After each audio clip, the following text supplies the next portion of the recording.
coincidental or ironic that like, I went to have kind of like a normal college experience, but then 2 months into it, Bruce asked if I could do this tour.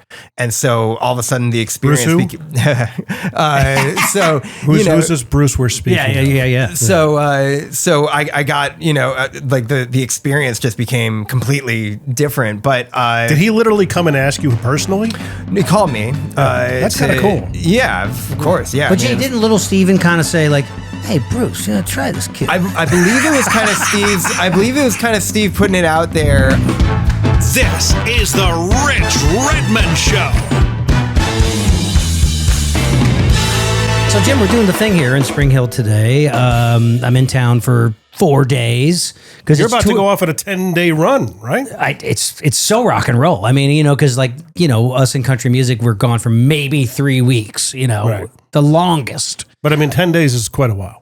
10 days is a while, yeah. We're going to be United States, Canada, United States, then come to Nashville, do the Bridgestone show, then get back out on the road. But I love it because, our new schedule is the first 6 months of the year, we're just doing like light festivals, waiting around, trying to stay in shape. You don't have to get ready if you stay ready. And then July to October, it's like every Thursday, Friday, Saturday, Sunday. And that's what do you got planned for me when I come see you in Detroit with my clan? You're going to come in, sit on the kit, feel the Porter and Davies, Am I playing on the kit? Yeah, you come in, come to the sound check, man. It's been I think it's been 17 years. Everybody knows that you're once you're a drummer, you're always a drummer. Right. It's like riding a bike. Yeah. You get a little rusty. Before we get into the thing, did you watch the Billy Joel 5-hour documentary? I did. Deeper appreciation for that man. Incredible music. And when you start thinking about it, the way he plays his piano and the melodies, if you take the lyrics away, it does all the songs sound like a classical piece. The melodies. He's so, even with like some of the, I think it was Good Night, My Darling, close my eyes. He actually talked about having purposeful off-putting notes in the chords at one point. Oh, to express unease. Yes. And discomfort. Yeah. And it's like, gosh, that's brilliant. The blue notes. That's brilliant. He's good. He's very good. Jay, what do you think? Did you watch the documentary? I haven't seen it. You haven't seen it? No. So, I mean, I don't know how many streaming services you're paying for, but I'm paying for Apple, Hulu, Netflix, Amazon Prime. This is on, I think it's on Amazon Prime or HBO. HBO Max. HBO does good documentaries. Uh-huh. But I don't know, were you ever, your dad probably, and Liberty DeVito. Of course, yeah. I think that's the sort of generation that my father comes from is more closely tied to his experiences. Obviously I'm familiar with with Billy's music and always growing up going to those arenas where you see like how many shows can one man play in in Madison Square Garden. True, he did 100. Yeah, unbelievable. Just true legend stuff. But it wasn't so much like the music. I have immense gratitude and appreciation for it, but it wasn't so much the stuff that connected with me, early on, I guess, when I was discovering stuff. Jay, I wish I had your feet, man. But wishing is like, I also wish that I can speak Spanish, but I don't want to speak Spanish so much that I'm actually going to take the time to learn it. So I mean, we're talking tens of thousands of hours. I mean, you started playing drums when I believe when you were 14. You're the tender age of 34. Oh my gosh. In 2 decades time. What is that? 5 presidencies? Not a very long time. You got really good. Well, appreciate that. I feel like I'm in, at least my friends and peers who we all kind of started, I suppose. I mean, like I've always kind of figured like I kind of came to drums a little late, especially considering I come from a musical household and have a dad who's a musician, a drummer, and like, to me, it was like I kind of came to it on my own through like the Ramones and stuff. But once I did and I discovered the music that I loved, like my friends and all the people who I consider peers, like we talk about it. It's like that was our on ramp to loving the music that we loved was finding our Metallica records and our Slayer records and stuff like that. That just made us want to go for it. And I think when I started playing, I was still had a really malleable brain, even though I think we always try to maintain that to some degree. And that was like what we were all just trying to like, how does that guy do that stuff? And that's like, I think that's how we push the instrument. I think that's how, younger generations keep pushing it forward and taking, templates or inspiration from something that was done before and make it something new and whatever. So Ramones was a gateway drug? That was like, the Ramones were the band that unlocked like so much for me, like I feel like in maybe in younger years when I was like 5 or so, it was like Quadrophenia was a huge album for me, and learning Keith Moon's drumming, becoming a fan of The Who. But that was like a kind of a hand-me-down from like my parents in a way, where the Ramones were one of the first bands that like I discovered on my own, and all this stuff that I kind of had been hearing was very like, that sounds like it's totally unapproachable, or like, how would I even begin to try to play something like that? Like, I don't know where I would even start. But with the Ramones, it just felt like they gave us the tools. It's like, it's right here. It's just the energy you put into it, and the love that you have for it. You can just do it. CBGB, baby. So that was absolutely like, the lessons that punk rock bands like that taught you of like, you don't have to, just be a like virtuoso right off the bat. You can just have at it and do it. And thank you. Okay, wonderful. These are coveted mugs. People have been asking for them for 5 years, and we finally decided to make them. I love it. Can I keep it? Of course, that's yours. All right, cool. Yeah. So the Ramones were huge in my teenage years, and then kind of like taking those lessons that I feel like you just watch and understand the tenacity, and understanding tenacity as more of a like the discipline rather than just precision or being a whatever. Yeah, it's a spirit and an attitude and an energy that you can learn from that. We'll see in videos of you playing with Suicidal. I mean, just like if you guys have had your head under a rock, today's guest, Jay Weinberg, JayWeinbergOfficial.com. He's the son of Max Weinberg and Bruce Springsteen. So it's in the blood. Drumming brilliance is in the DNA.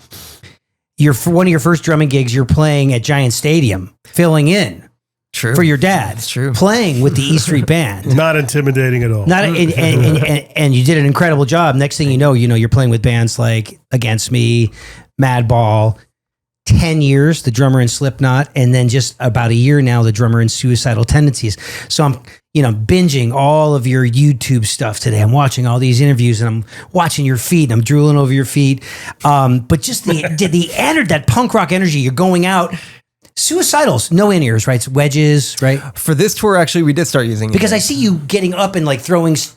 You have like sure. pack. Yeah, it's wireless. I'm always hardwired. Okay, because I'm such a physical player like yourself, but geez, if you were to compare me and you, I think you're fine. You're wearing the pack, but I'm always hardwired because I'm like, I'm going to stand up or something, and then it happens all the time. It's going to fall off. It happens all the time. Yeah, but I love how you're just out there. You're stretching, and the hair is all wet. You're like, and you just sit down, and it's a thing. It's like it's so physical. It's the most physical instrument on stage. Yeah, but sure. I mean, you're elevating it to high art. But yeah, I mean, the Ramones. I mean, same thing for me, man. Two things about the Ramones. When I first started playing in Aldine, we did our first CMA Fest in 2005. I was wearing a Ramones shirt. And things were so kind of like close-minded 25, 30 years ago. It was like, Aldine's drummer is wearing a Ramones shirt and has spiky hair. And it was like so dangerous. And okay, all right. And then the other thing is what's the deal with the counts? The counts are like 1, 2, 3, 4, 1, 2, 3, 4. Got it. Completely unrelated to the tempo of the song. Yeah, that was just, that's the vibe, man. It's crazy. 1, 2, 3, 4, 1, 2, 3, 4. That was Dee Dee's thing. Like that, when I hear a Ramones song, I want to hear Dee Dee counting off 1, 2, 3, 4, and it doesn't start on like the one after that. It just, the song happens. Yes. And that's wonderful. If you're listening to this podcast, it means you're already looking to improve your drumming. Why not level it up in person with me when you book a one-on-one day drum intensive? Drummers from around the world have traveled to Nashville to study with me. We cover subjects like reading, rudiments, technique, hand development, charting, the Nashville number system, styles, percussion, music biz insider info, career development, positive mindset, and much more. Of course, we address all your questions, and my deep curriculum has helped players of all kinds move the ball down the field to be closer to their goals, even getting accepted to college music programs, moving to that dream music town, getting gigs, and keeping them. Find out more about my one-on-one day drum intensive Go to drumtensive.com, DRUMTENSIVE.com, drumtensive.com. Have a podcast that needs a facelift? Or maybe you're just starting out and want to hit the ground running. At it'syourshow.co, we help you produce, rebrand, and elevate your podcast. Led by industry vet Jim McCarthy, a 25-plus year voiceover, music, and talk radio production pro. Jim's got the ear, the experience, and the gear to take your show from average to unforgettable. Podcasts are one of the most powerful tools to grow your brand, connect authentically, and build trust with your audience. But sounding like a pro? That's what sets you apart. Visit it'syourshow.co today, and let's make your podcast sound like it should. Quite possibly one of the greatest rock and roll logos of all time, and everybody has done a spin-off on it. Alcohol companies, other bands, other products. Shout out Arturo Vega, one of the great designers. Yeah, man. I didn't know that. Yeah. Well, we're going to have to get into your appreciation for art, because you're an artiste as well. Try to be. Were you always doing that as well the entire time? Because oil painting, I mean, that's not for the faint of heart. That's a real, plus there's patience involved. Very much so. Yeah, I think, like visual art came to me long before drums ever was a thing, like I much like probably anybody listening, like I was 6 years old making little Star Wars-esque doodles and notepads and stuff. And that was just kind of my first, like, I guess, foray into just like self-expression and whatever. Not even like I knew what I was doing, but just kind of making some drawings or whatever, but it always stuck with me. And I think once I discovered the outlet that music provided for me, it allowed me to like look at music in different ways, became fascinated with album artwork and layouts and design and the choices that people would make that affected me. And I felt enhanced the overall artistic experience and stuff. So I always wanted to have a deeper appreciation for all those things. And, I remember back in like 2011, when I was in Against Me, and we were on tour for like 9 months out of that year, when I first joined the band, kind of came home from like a lot of tours. And like the last thing I wanted to do when I was at home was like play and practice. But I still felt like all this momentum had me kind of moving forward creatively. And I wanted something to immerse that into.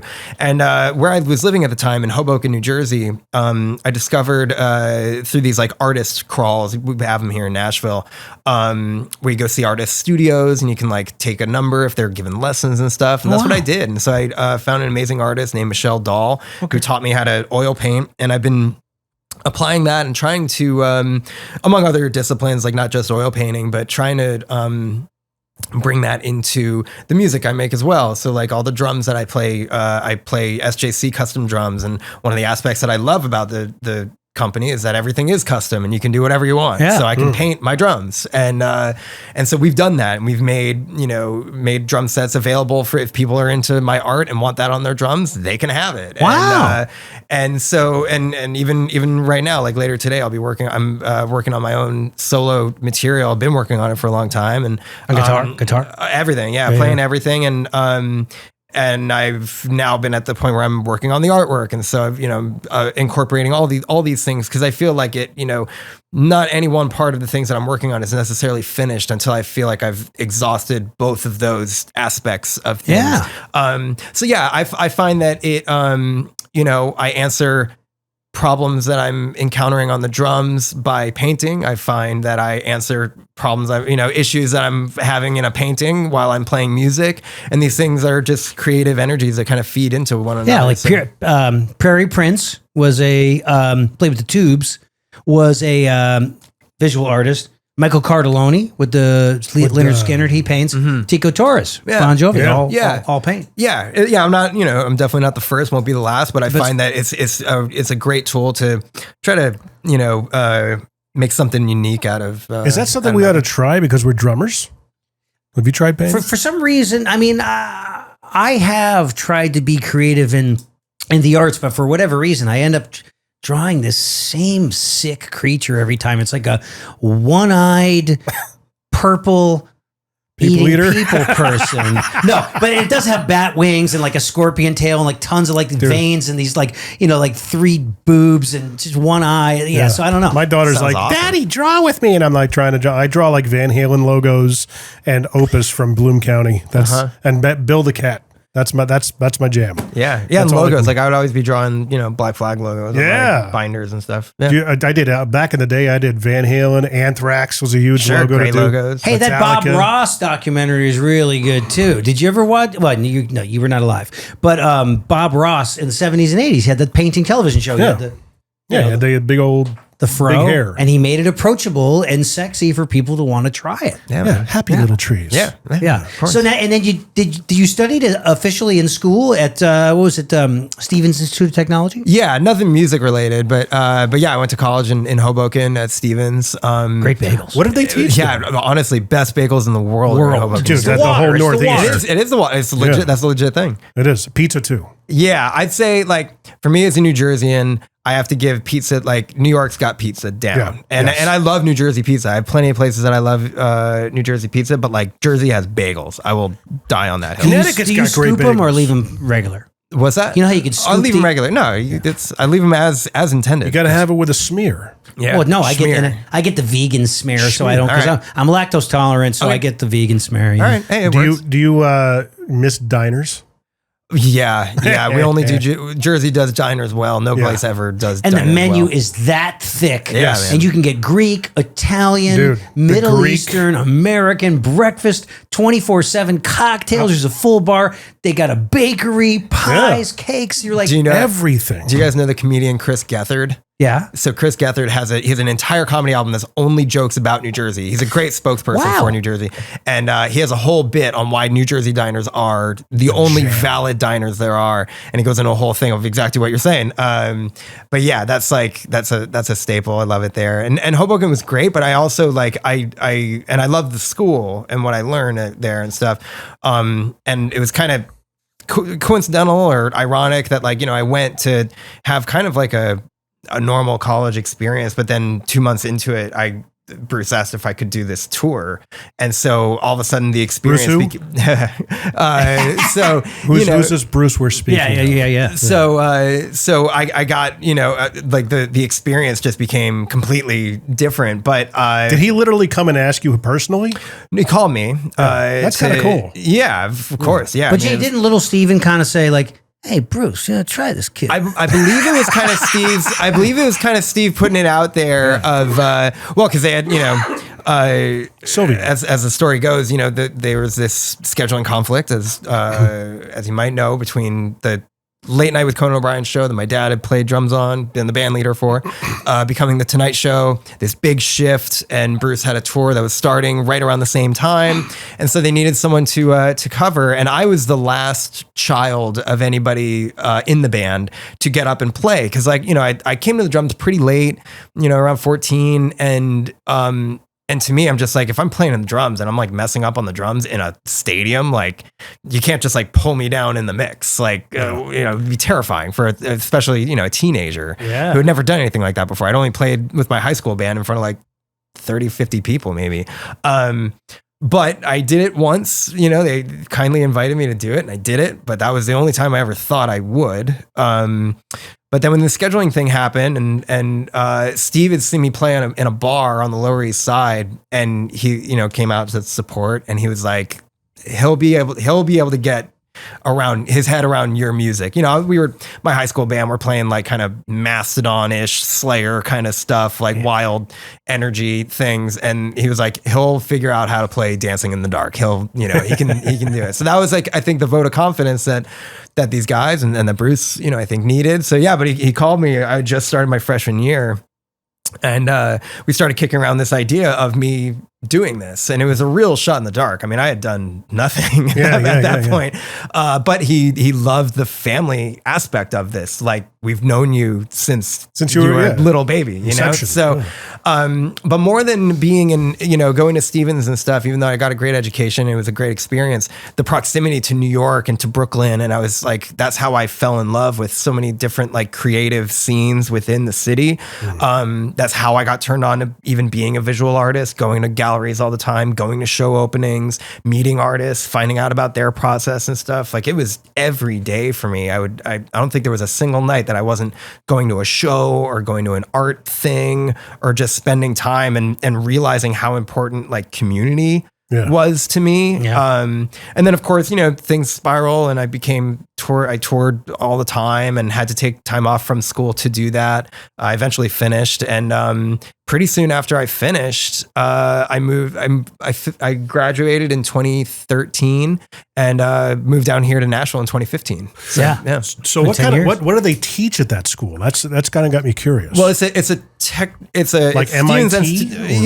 In that kind of vein, kind of SCAD. Sort of, yeah. I mean, you'd be forgiven for kind of putting those like sort of together, but it had this interesting very new school in it. So it's a tech school, Stevens Institute of Technology, but they had a brand new business and management and a new business school. Interesting. And so I wanted to go for that because that seemed interesting to me.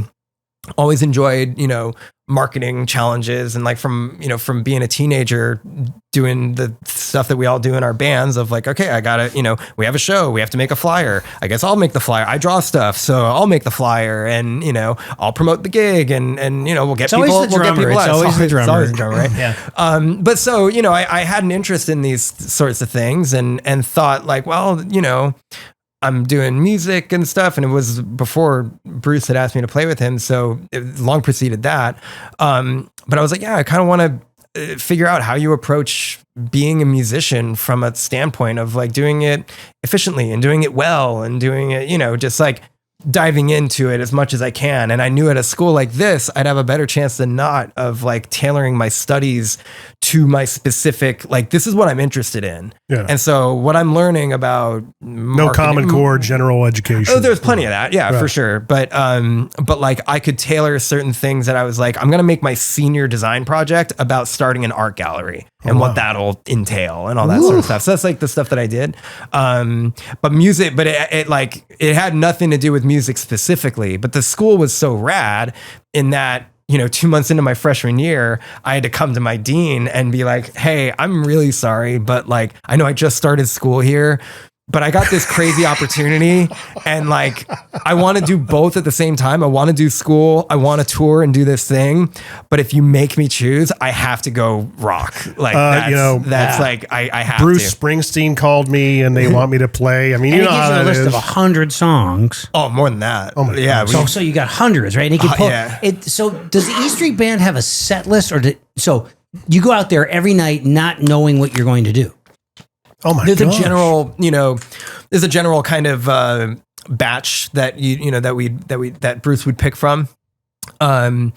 Every night we're playing probably between 30 and 35 songs, something like that, about 3.5 hour shows. Yeah, it's a marathon. But so, they were, but to whittle it down to those 30 songs or whatever, you have to have an understanding of like multiple hundreds of songs for him to have the freedom to go in any direction if whatever he's feeling. And so the set list would be different every night. There'd be staples within it, especially, we were touring in support of one of his new records. So there was a lot of stuff from that. Jay, no charts, all memory. I mean, like charts in the way of like cheat charts, half verse here into the rock riff. How would you have that, an iPad or something where you could quickly address it? I didn't have an iPad. No, I just wrote it on, just index paper. Cards? Yeah, index cards. I mean, I literally, there's one song. And also I had a leg up in the process of like, I had been watching them and studying them for years. Like even long before I started playing music, I would just watch them all the time and just internalize that stuff. So there were moments, it's funny because I actually just saw them wrap up their tour that they just did. And this tour was the first time my wife had ever been able to see them play. And, she's heard the stories about that part of my life, but never seen them until the last couple of years. And so they played a song, Murder Incorporated, which is one of my favorites from growing up watching them. And I remember, and I tapped her, I was like, this is one of those songs that I had actually never rehearsed, never actually sat down to play it once, but Bruce called it out on stage. And I was like, oh, Murder Incorporated. absolutely, I know it. That's one of my favorite songs. And so we just launched it into it, and we played it a couple times on that tour, and it was great. And he counts them off, right? Yeah, same like Dee Dee, just like Dee Dee. But so no click track or anything, you're just going by feel. Yeah. Wow. We're, following what his kind of like, he has a great, like his left foot is always set. So is that what you're watching? I am literally just like a laser focused on his left foot. That's where he wants it. And so that was always a great indicator for that. But there were many moments like that where, I had to, I've never met anybody in my life who was able to do this. What Bruce did for me in that experience was where he made larger than life, completely intimidating situations really seem like not that big of a deal. In that he's an amazing motivator and coach, and just the way he carries himself he brings the best out of everybody on that stage. So one example of that is we're somewhere in Europe, and he had been challenging me through the tour, because like he kind of set out at the tour. He's like, I am not going to pull punches with this tour just because you're your dad's son, just because we've known each other forever, like doesn't mean I'm going to give a 75% version of the show or something. Like the show is the show. Yeah. And I respected that. And I knew exactly what that meant. And that meant I have to be tenacious with this as ever.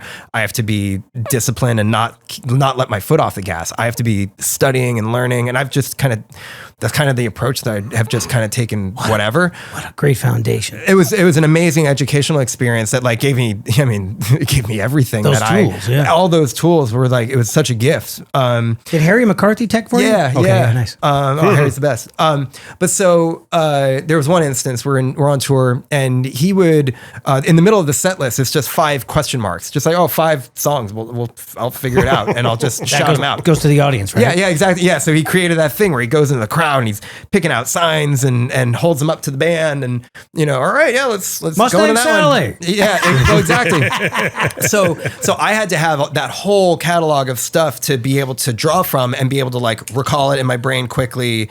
And, and that was just a challenge of like, this is material I've known my whole life, but now I have to recall how to really feel it and flow with it. The muscle memory. Yeah. And have it come off as like authentic as well, because like, we speak about the generational differences between people. It's like my dad and I are we're like opposite drummers in many ways. Well, he was influenced by more like Krupa and a swing influence thing. Sure. And then your feet reflect where the music went for you. I'm watching Lombardo and stuff. And so like, but so to have 2 drummers on the same tour playing in the same band was like, it was a wild experience for us. I'm sure for anybody that caught a show, it was a wild experiment that we were just trying our best to make it happen, just because he had to be in 2 places at once.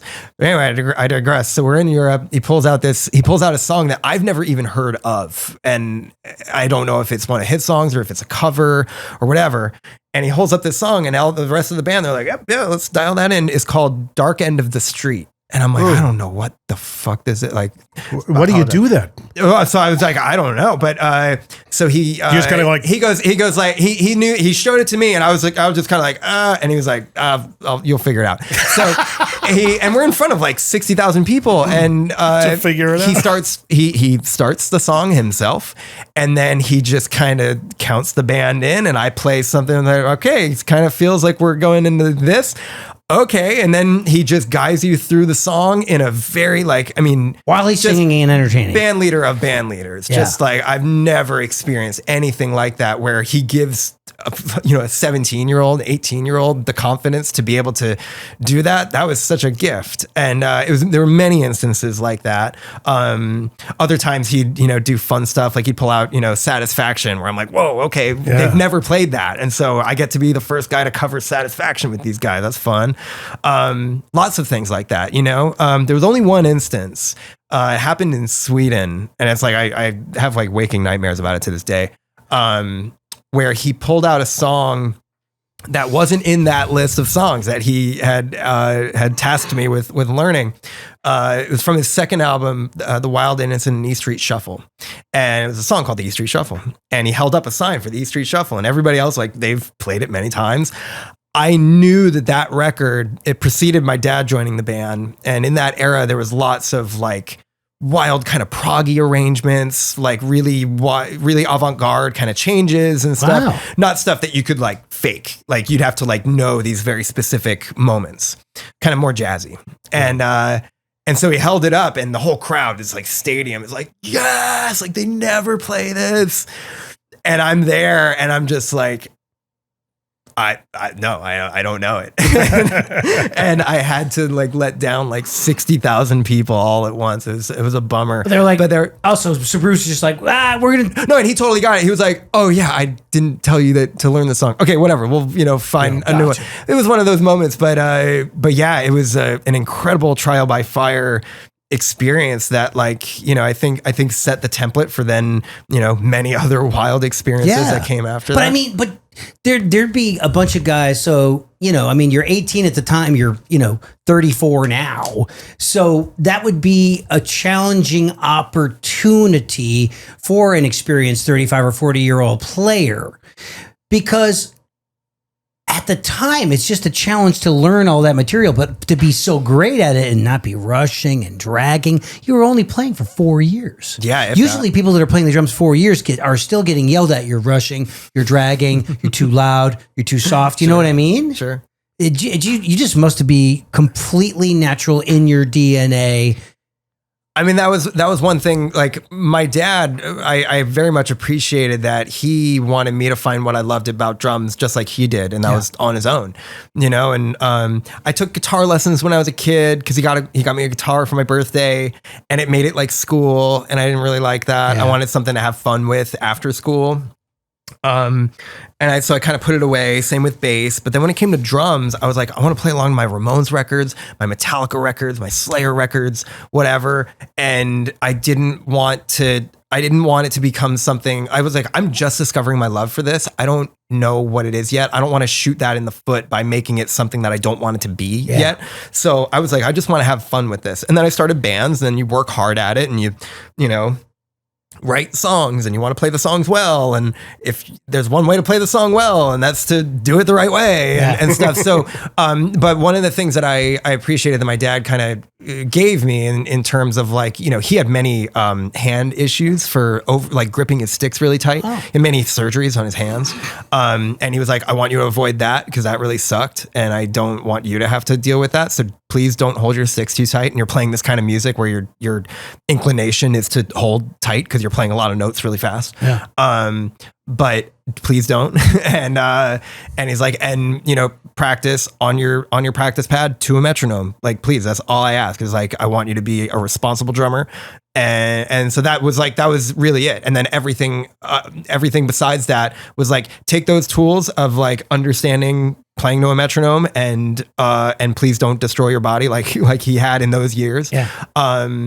And then he's like, and then please just like find your own way. And so that was, it's been 20 years of that, but I feel like that was great in giving me the freedom to discover what I loved about the drums, but also like some really good advice of like, this is what's going to get you onto the on-ramp of like what I think he at the time, he's like, this is what I feel you should be focused on. If you're not going to take lessons or whatever, like do this. Yeah. And I appreciate that.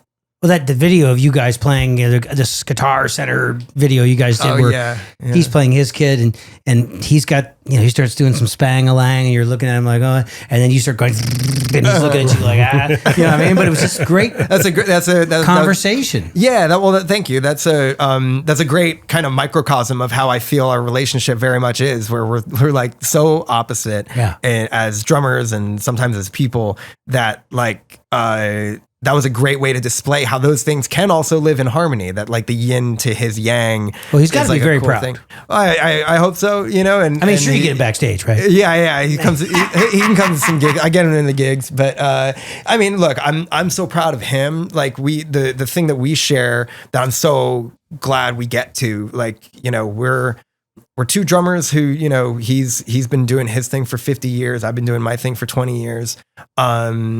And it's very special that we're able to share this even now, that he's been able to come and see things that I've done independently where he's like, I don't know where this came from, but I think he enjoys it. I think the music comes from a different planet that he's not so used to, but like, I think he respects it. I think he respects the application to it. You know, it's not his music that he listened to, but like, I think he understands that this takes hard work, and I think he respects the hard work about it. But yeah, to be able to, you know, just the other week, I was watching him, you know, conclude a 2.5 year tour. And I got to see many shows on it. And we have this, like, I can talk to him after a show and we can dissect things in a way where, like, he has things in his head that he only wants to talk to a drummer about. And he'll talk to me not just as like his son, but he's like, you get this as a drummer who has, you know, these pressures and these situations or whatever. Like, we can speak on a level where we didn't understand each other for the first like 13 years of my life in that aspect. But then as I started doing this and started doing it more and started doing it professionally and whatever, then we've just kind of grown to be able to like, he's like, I remember when I had to deal with that when I was your age or whatever. You know, he's like, you're figuring it out. And we have a great relationship in that aspect. Coming from two very different places, even though I'm his son, we come together and we have like a mutual, I'd say we're very proud of each other, very respectful of what we do. And they're my favorite band in the world. Like I any chance I get to watch him do and his bandmates do is the best. What are they like? What were some of the commonalities that you did have? Because, you know, he didn't really pressure you. Well, hey, I'm a drummer. You're going to be a drummer. That was none of that from what it sounds like. Yeah, no. So like, obviously from, you know, birth and being 5 years old and some of those very impressionable ages, what were you into and how did he respond? What kind of connections did you have? Yeah, it's a great question. Well, I was really appreciative that he and my mom both just took an interest in like what the things I was doing. Like, oh, he really loves ice hockey. Like I didn't connect. That's right. I didn't connect with many sports growing up. Like baseball, I didn't so much like, and soccer, I didn't so much like. But like ice hockey, I took to. I don't know what. Violent and, you know, energetic. I think what resonated with me was like the intensity, the speed, the likelihood that the game could completely change on a dime, and the complexion of the whole event was all of a sudden different. Yep. That was always really interesting to me, and I think if I equate it, you know, even to drums. Because I later, you know, I started playing hockey. Like that was the sport I started playing, and I became a goalie. And what I loved about being a goalie was like the satisfaction I'd get when I took a slap shot and it hit me right in the chest and I feel it and I made the save. I did the thing that I got to do. That's a big responsibility, like a drummer. Exactly. Yeah. So there are many commonalities I find between like those two positions. Probably something to do that's like a disconnect in my brain that that makes that normal. But I think much like a goalie, as a drummer, you're delivering this impact, and that's, you know, if I feel like I, you know, nailed that whatever, that fill or that downbeat or the whatever it is that we're trying to do, I feel like it was the same sense. I got the same sense as being a goalie that I then started to find as a drummer. But you know, they were very supportive of that, and you know, for years, from when I was like 9 years old till I was 14 or 15, that was like everything. Hockey was everything. Hockey is a passion, man. Yeah, and and you can't really do it. I'm happy like you have all your halfway. teeth, bro. Yeah, well, as a goalie, you're pretty like that was one thing that I think like they were cool about. Is like, all right, as a goalie, you're like the most protected. If anyone messes with you, least like, likely to lose your their team, teeth. like and if anyone like swipes at you with their stick or something, your whole team is just like going after that guy. So you know, you feel like you have a crew. You know, you're like it's like a mosh pit and like a band. You know. But so yeah, exactly. Yeah, there's a lot of commonalities here. So many revelations. But so they were very supportive of that. But then when I started getting into the type of music that I would call my own, you know, and finding like my tribe and my community that I felt like was, you know, these aren't hand-me-downs. I'm finding this out for myself. I'd be taking the train. I mean, I was taking the train up from New Jersey from when I was like 12 years old to go to CBGB's and Irving Plaza and stuff. My dad would, you know, he'd get me into these clubs because I'm way too young and whatever. And I would go see him at the Conan taping. We'd go get a bite to eat, go get some pizza, go to CBGB's, go to Roseland Ballroom and whatever. Awesome. And we're doing this whole thing. And that honestly, I think gave him a perspective into like, wow, so like this is a whole culture that like he had no idea existed. I mean, he would see bands night in and night out on Conan, so he'd see a song of any band. you know, but like I was like, oh my God, the Bouncing Souls are playing, you know, at CB's, we got to go. And so he would get turned on to these bands and have a whole new education in rock and roll that he wasn't, I don't think he expected. But so I think he found like a natural interest in the music that I found interesting. And I was always just so keyed in on the drummer. I remember like the first drummer that I watched that wasn't like my dad, because I think there's still an element of like, you know, you're watching your dad do your thing and there's kind of already a barrier of like, yeah, but it's my dad. So it's like, it can't be that cool. You know, I think there's like a natural part of that you just like can't get over as a kid. But then like when I started watching drummers that I was very drawn to, one that comes to mind is my good friend. He's like one of my best friends, Brandon Steinecker. He was a founding member of the band The Used, and he's been in the band Rancid for many, many years. Gotcha. I first saw Brandon play at Irving Plaza with The Used, and it like blew my mind because here's this guy, you know, he's got the mohawk and he's got tattoos and he's playing this music and he looks like he's just immersing himself, losing himself in this music.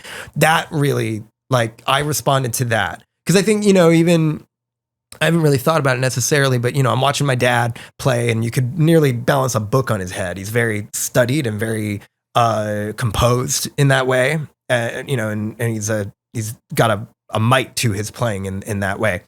But I was drawn to frenetic insanity. You know, I want to watch guys that are just like, they are not even in their present body at the moment. They're just losing themselves within music. That's what like spoke to me at a young age and still to this day. Well, that's what it looks like when you're playing with Suicide. Yeah. So then when that switch kind of turned, I was like, I think I kind of want to start playing drums. You know, and my dad had a kit in the basement that he wasn't playing often because he was playing all day, every day in New York at the show. He wouldn't come home and rip, you know, but it was there.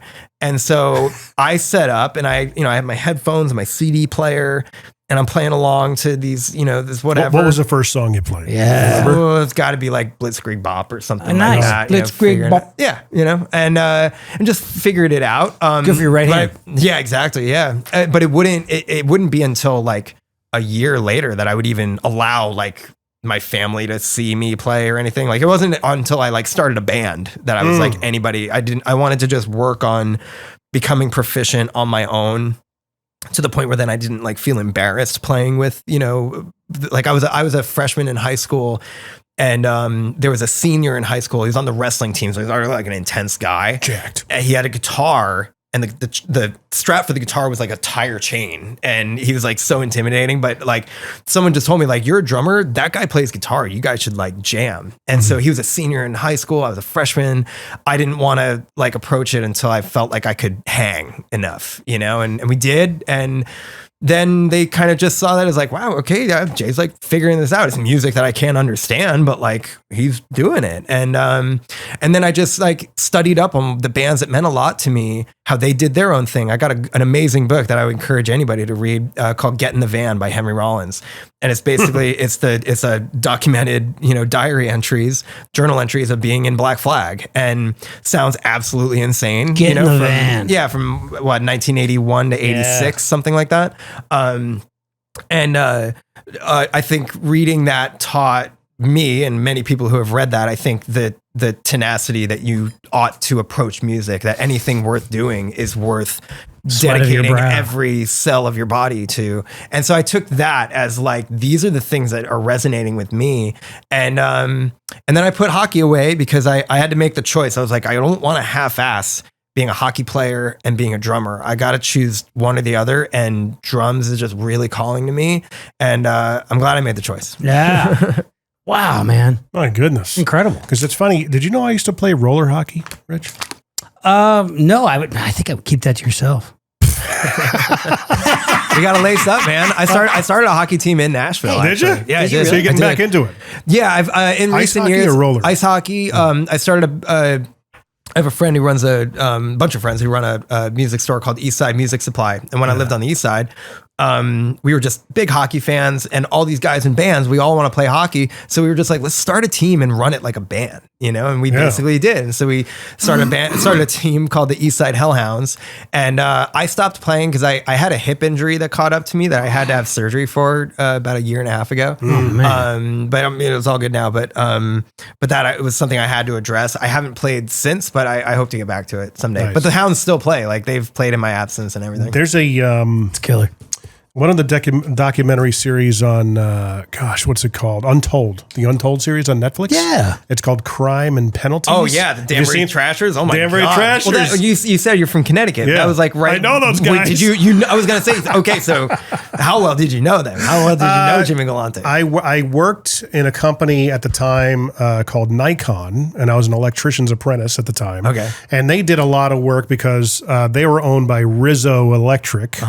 And Rizzo was the union shop. Nikon was the non-union shop. So I worked for the non-union shop. And occasionally they'd send us to AWD, which is what Galante's organization was. And he would come out. I mean, literally that dude would come out. What we call the roach coaches, the food trucks would come up for breakfast. All the employees would come out and get food, and he would sit there and just hands across his chest. You've seen what this guy looks like. He's an intimidating dude, yeah. And he's like, he looks like an Irishman. He's got red hair. Oh. And he would just sit there and just kind of look at him, and every now and then look at his watch. And they would scatter. Yeah, you don't want to cross. Oh my gosh. Ross Rizzo, my boss, he would say, "You're going to be working up in the ceiling. Keep your blinders on." I'd be like, what does that mean? because of like surveillance equipment and all that stuff. Okay. All right. He had bugs and all sorts of stuff up. Well, it's a pretty fascinating story. Great with, story. Yeah. It's that is pretty Untold. Untold yeah. Crime and Penalties. AJ Galante. It's actually, rumor has it, he was the model for Tony Soprano. Well, there was a signed picture that Jason Gandolfini signed to him that said to James Galante. to Jimmy the real, and he called him the real Tony Soprano. He signed it James Gandolfini. The funny thing is, it's James Gandolfini. James Gandolfini. So I mean, and honestly, I mean, the son's name is AJ. Yeah, no, there were parallels. There were parallels Yep. for sure. But what an incredible story. Oh yeah. I wish I had known about it growing up because that wasn't that far from me where I grew up. No. I didn't know about it. Like I was like 14 when that was happening. I would have loved to have seen it. Did you get up into Connecticut and see bands up there? I mean, back you're getting into it back in 04. Yeah, because right? he's from Danbury. I'm from Milford. Oh, okay. Yeah. Well, so I didn't I didn't get a license till I was 17, Right. when you get yours in New Jersey. So, Yeah, you can only take Metro North so far. I didn't get that much up to Connecticut, maybe like a couple times. Tuxedo Junction ring a bell or Not really. No, that was in Danbury. No, but I mainly stayed but then when I got my license and then I started touring pretty shortly thereafter. Yeah. So then I was kind of all over the place, but like Philly was somewhere where I'd Yeah, get yeah, to plenty. I would pass through Connecticut on the way to Boston, take the Amtrak all the way up to Boston and stuff and to see a show or whatever. And that was so great for me, just being a music fan living on the East Coast. I'm sure you guys relate here in Nashville, we get pretty much any major tour or whatever. But when you're on the East Coast, I could see a band on the same tour in Philly, New York, Boston, New Jersey, their show All in New Jersey, drivable, yeah. all that. And I could I made many long lasting friendships because of my proximity to all these major cities up and down the East Coast. You could get to them pretty easily. There's a huge element of being a, young punk rocker on the East Coast. Yeah, So here you are being impressed upon by all these bands, the Metallicas, all the things that you were into. And now fast forward, you're on the same stage as these guys, community wise. You mentioned, community earlier. Every drummer in Nashville, except for me, who probably was at the Metallica You show. might be right. Yeah. I think I miss it. I wanted to go, but I'm at the age where is there people going to be there? Yeah, I'm not interested. There's a couple people. Is there special treatment? Can I get box seats? What was that guy night that you and I went to at the Ryman? Who did we see? Dude, we had to see. As soon as I saw Anthrax at the Ryman. Yeah, we saw Ryman. That's dude, awesome. at the Ryman. That's wonderful. That was a great show. Intimate. that. Very Yeah. intimate. Not many people. So I love bands like that in a space like that. Oh, like dude. a heavy band and a beautiful, it's just different. It was Black Label Society, Hatebreed, and Hatebreed played the Ryman. I know. I love that. And That's Anthrax. That's incredible. Oh my God. I and didn't know that. did you get some Lars time? Were your buddies now like text buddies? A little bit. Yeah. We, Hey Lars, check out this meme. Yeah, you're not that far off. No, I was able to, to catch up a little bit with Lars on the tour. An inspiration doesn't even begin to describe his presence in my life. It was incredible to be in their orbit, in his orbit for a little bit, to know the hard work that goes into what they do at that level was just amazing to be in their orbit. To see the work that went into even just the stage alone is just like, it's such a crazy environment. In the round with an audience right in front, in the middle of in the round. Yeah. Nuts. So, getting brought up to speed with that was wild. But early on in the tour, I was able to, have a couple conversations with Lars about, just being so excited to be like, I can't believe I'm on tour with you guys. And, they're very gracious themselves and their entire crew, everybody in the whole, and I've known a lot of people that work in the Metallica sphere. Jimmy Clark? Yeah, Jimmy's amazing. And I know that many people who work with Metallica have worked with Slipknot. So we have like many friendships that are already there. And we play shows with Metallica all the time, like festivals and stuff. We play one night, they play the next. And I would always stay, okay, we have the day off. I'm going to stay and watch Metallica at the festival just because anytime I get to see my favorite band, I See, gotta. after all this, you're still a fan. I was in the pit every single night of this tour. Straight up. I would tell, didn't we just see you up there? and I'm like, yeah, and I get to do this 30 times this year. You know, we did this half of the M72 tour, it's called, and we're going to link up with them in Australia and New Zealand at the end of the year. So we got more Metallica for me this year. I'm excited. So yeah, just incredible, man. Like the way they've done this tour where they play no repeat songs over 2 shows in any, stadium across America. Nice. And, to watch them take on, all that material, really immersing themselves in what they do. And it changes, they would introduce different songs where I'm like, I can't believe they're playing Call of Cthulhu. I can't believe they're playing, whatever, Sanitarium. So I would just get to dork out on that. And, we play our set. It was such a phenomenal opportunity to be able to play in that environment and just, do our thing.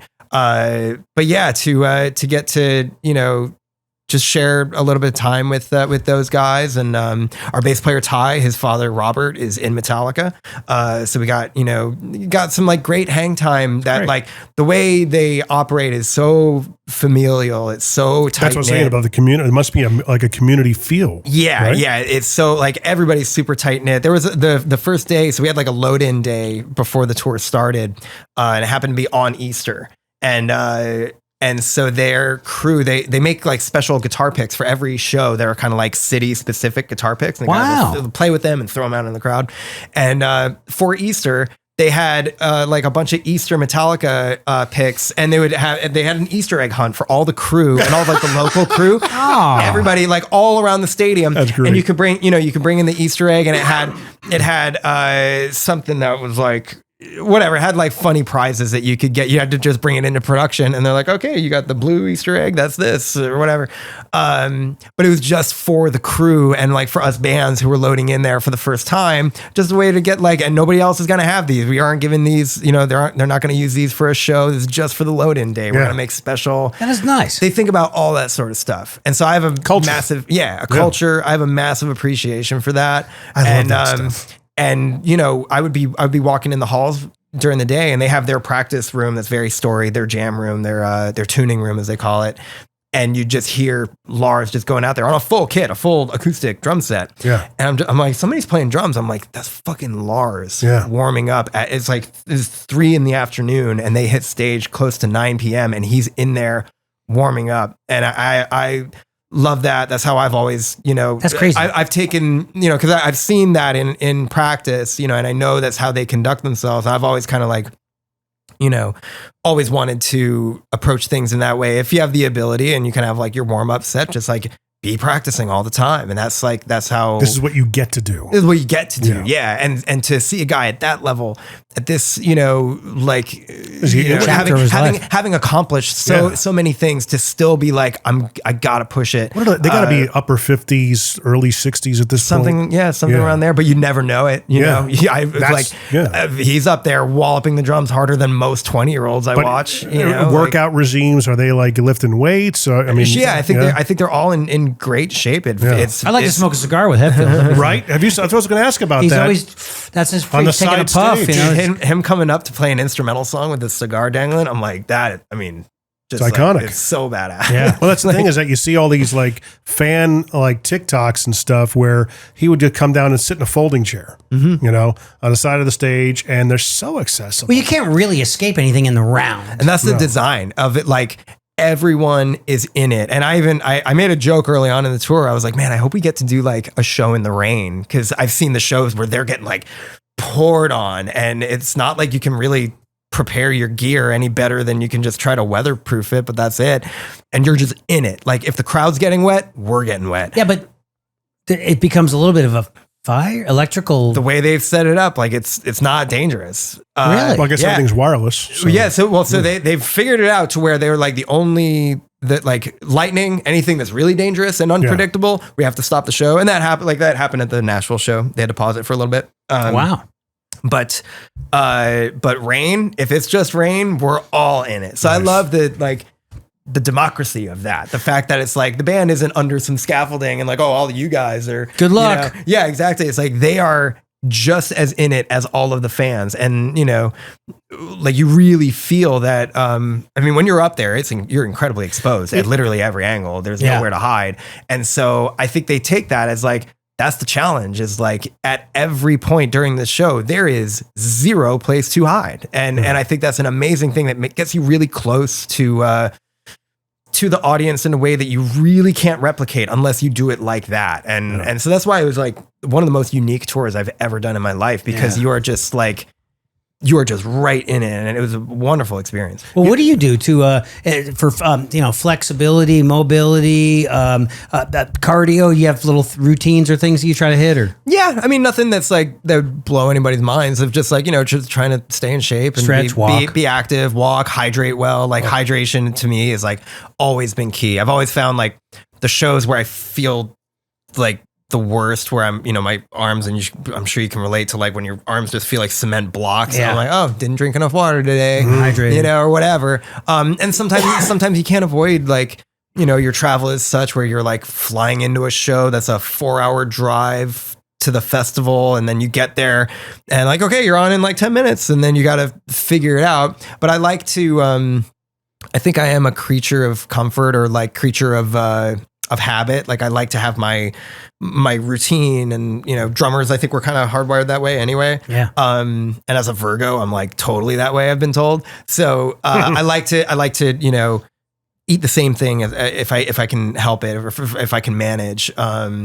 I like to prep the same way. I like to do the same kind of practice and keep all of those variables that I can make predictable, because when you're up there, the things that are unpredictable just never become predictable. You just have to roll with it, especially in a fast-paced environment like that, where your drum set has to get set up super quick and get torn down really quick. And so I even from the construction of my drum set, I'm taking all that into account, of like trying to make something as predictable as possible.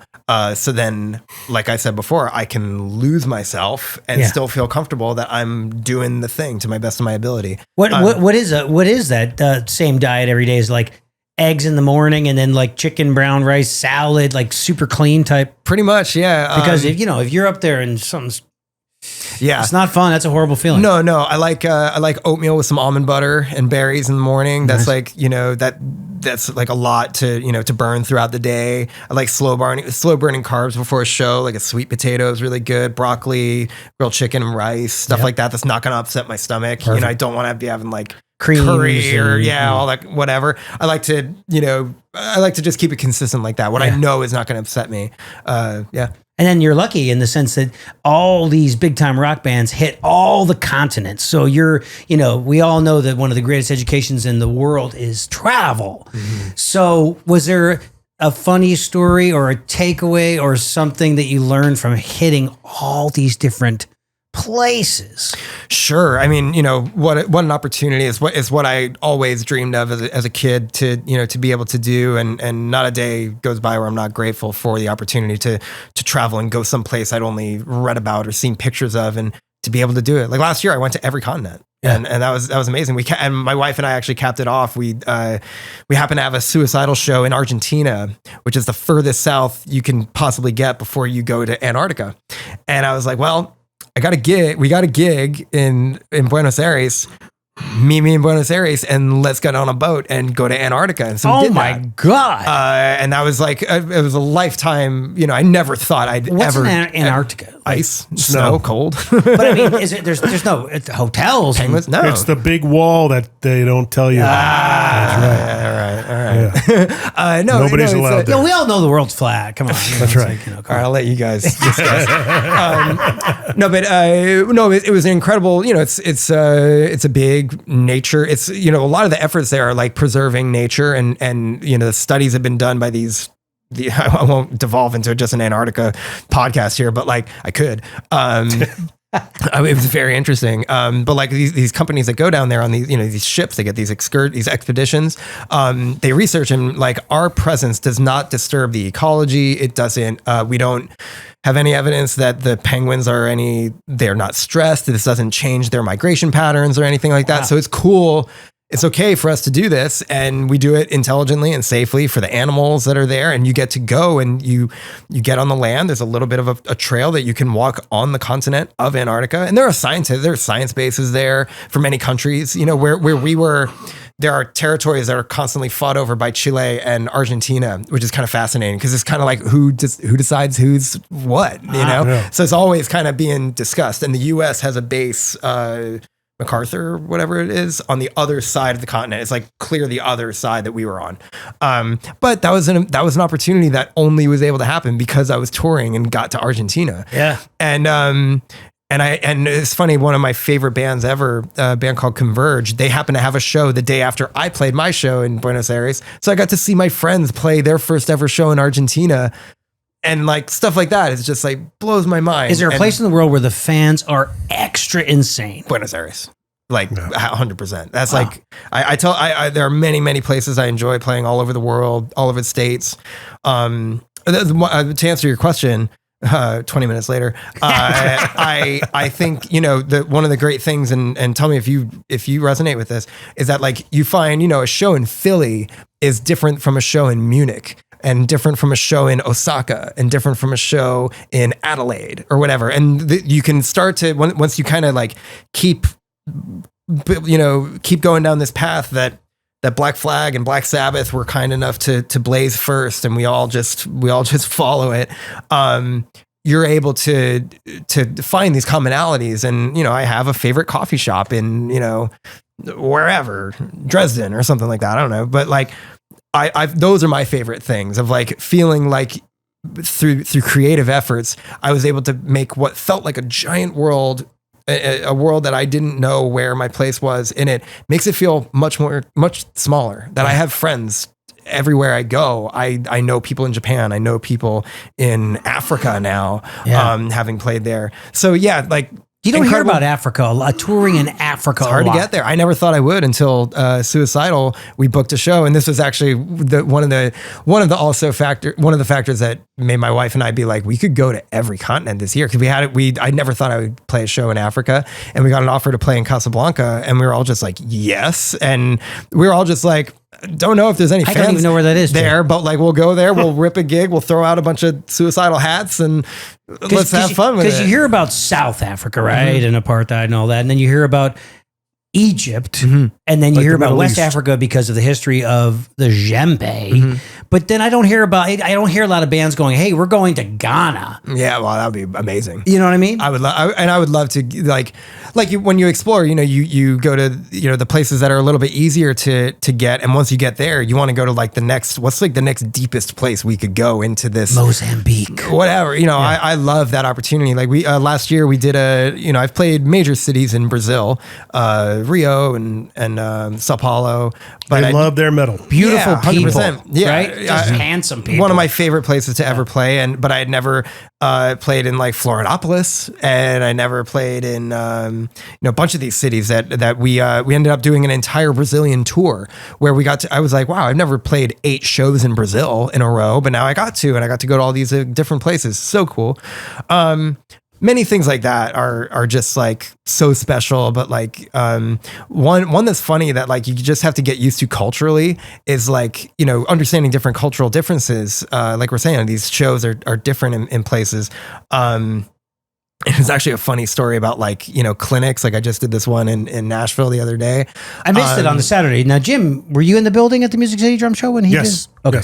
Yes. We had a story on our Instagram. Sick. With it. Well, thank you. But like what I learned, the difference between like say a clinic that I do in like Los Angeles and a clinic I did in Tokyo, which I happen to do a series of clinics in Japan with my drum company SJC, where I play and do a bunch of songs, and then have like I had a fellow with me who was interpreting and translating for the audience, and everyone there was like very attentive and very like they want to hear, and so like you could hear a pin drop when I'm doing kind of like So the more respectful, yeah. educational aspect of it, and that's their the respect and the like just that entire culture of Japan, and I felt that when first played there with Slipknot, and we're playing for like we played this venue that holds like 80,000 people or something. It's insane.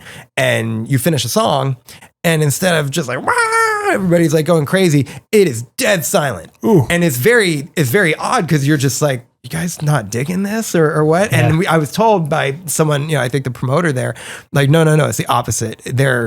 We're all silent because we want you to concentrate on starting the next song. We don't want to break your concentration, break your flow. Wow. And I was just like, that is incredible. Like, it's beautiful. But it's just, it's as an American, we're not used to that. Nope. So then it was funny. So I did those clinics in Japan a couple years later. And same thing. And I'm just like, this is like such a wild experience to be able to have like real conversations with like a packed club, and have conversations with like somebody, you there in the back, and you could actually have that.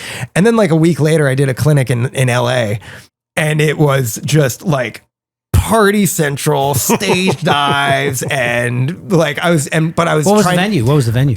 We did it. So with SJC and my partner in most anything, his name is Mike Tripari. He has started a company called Loyal to the Craft, which is an amazing platform that he's started, and that's kind of what we typically do my clinics under, are Loyal to the Craft. It's myself and my buddy Mike, who's the founder of SJC Drums. He oh God, I had a thought right there. We're talking about the venue you did the clinic. Yeah. So we always want to do these in like DIY spaces. So he found a place. He's like, I found a place called the Machine Shop, and it was like a motorcycle shop, or like motorcycle and kind of motorcycle lifestyle shop, and they had a venue in the back, like a DIY spot. And he's like, we could do it there. I'm like, great. Will they have us? Will they allow us to do it? Awesome, let's do it. And so we did a show and ended up packing like 700 people in there. Nice. But as you can imagine, an event like that gets out of control because I was like, it'll be similar to like what we did in Japan. I'll do the same thing. I'm like, well, when everybody's super rowdy, and then I'm trying to have like an intelligent conversation of like, so I'd like to walk you through this technique of how I do this, and it's just rowdy bar gnarliness energy. People I told Mike, I was like, all right, that was a lot of fun, but also we probably shouldn't do this or serve alcohol when we do this. Alcohol at a drum clinic. Yeah. Now we're talking. Yeah, but it's just one of those things that you learn these cultural differences, these ways of approaching stuff that you only find by the practice of getting out in the world and just doing it. And that was stuff that Mike comes from very much the same kind of school that I have of like, he was doing the same thing in high school of like, I got to book my own stuff. I got to put on a thing at a Knights of Columbus or a VFW hall.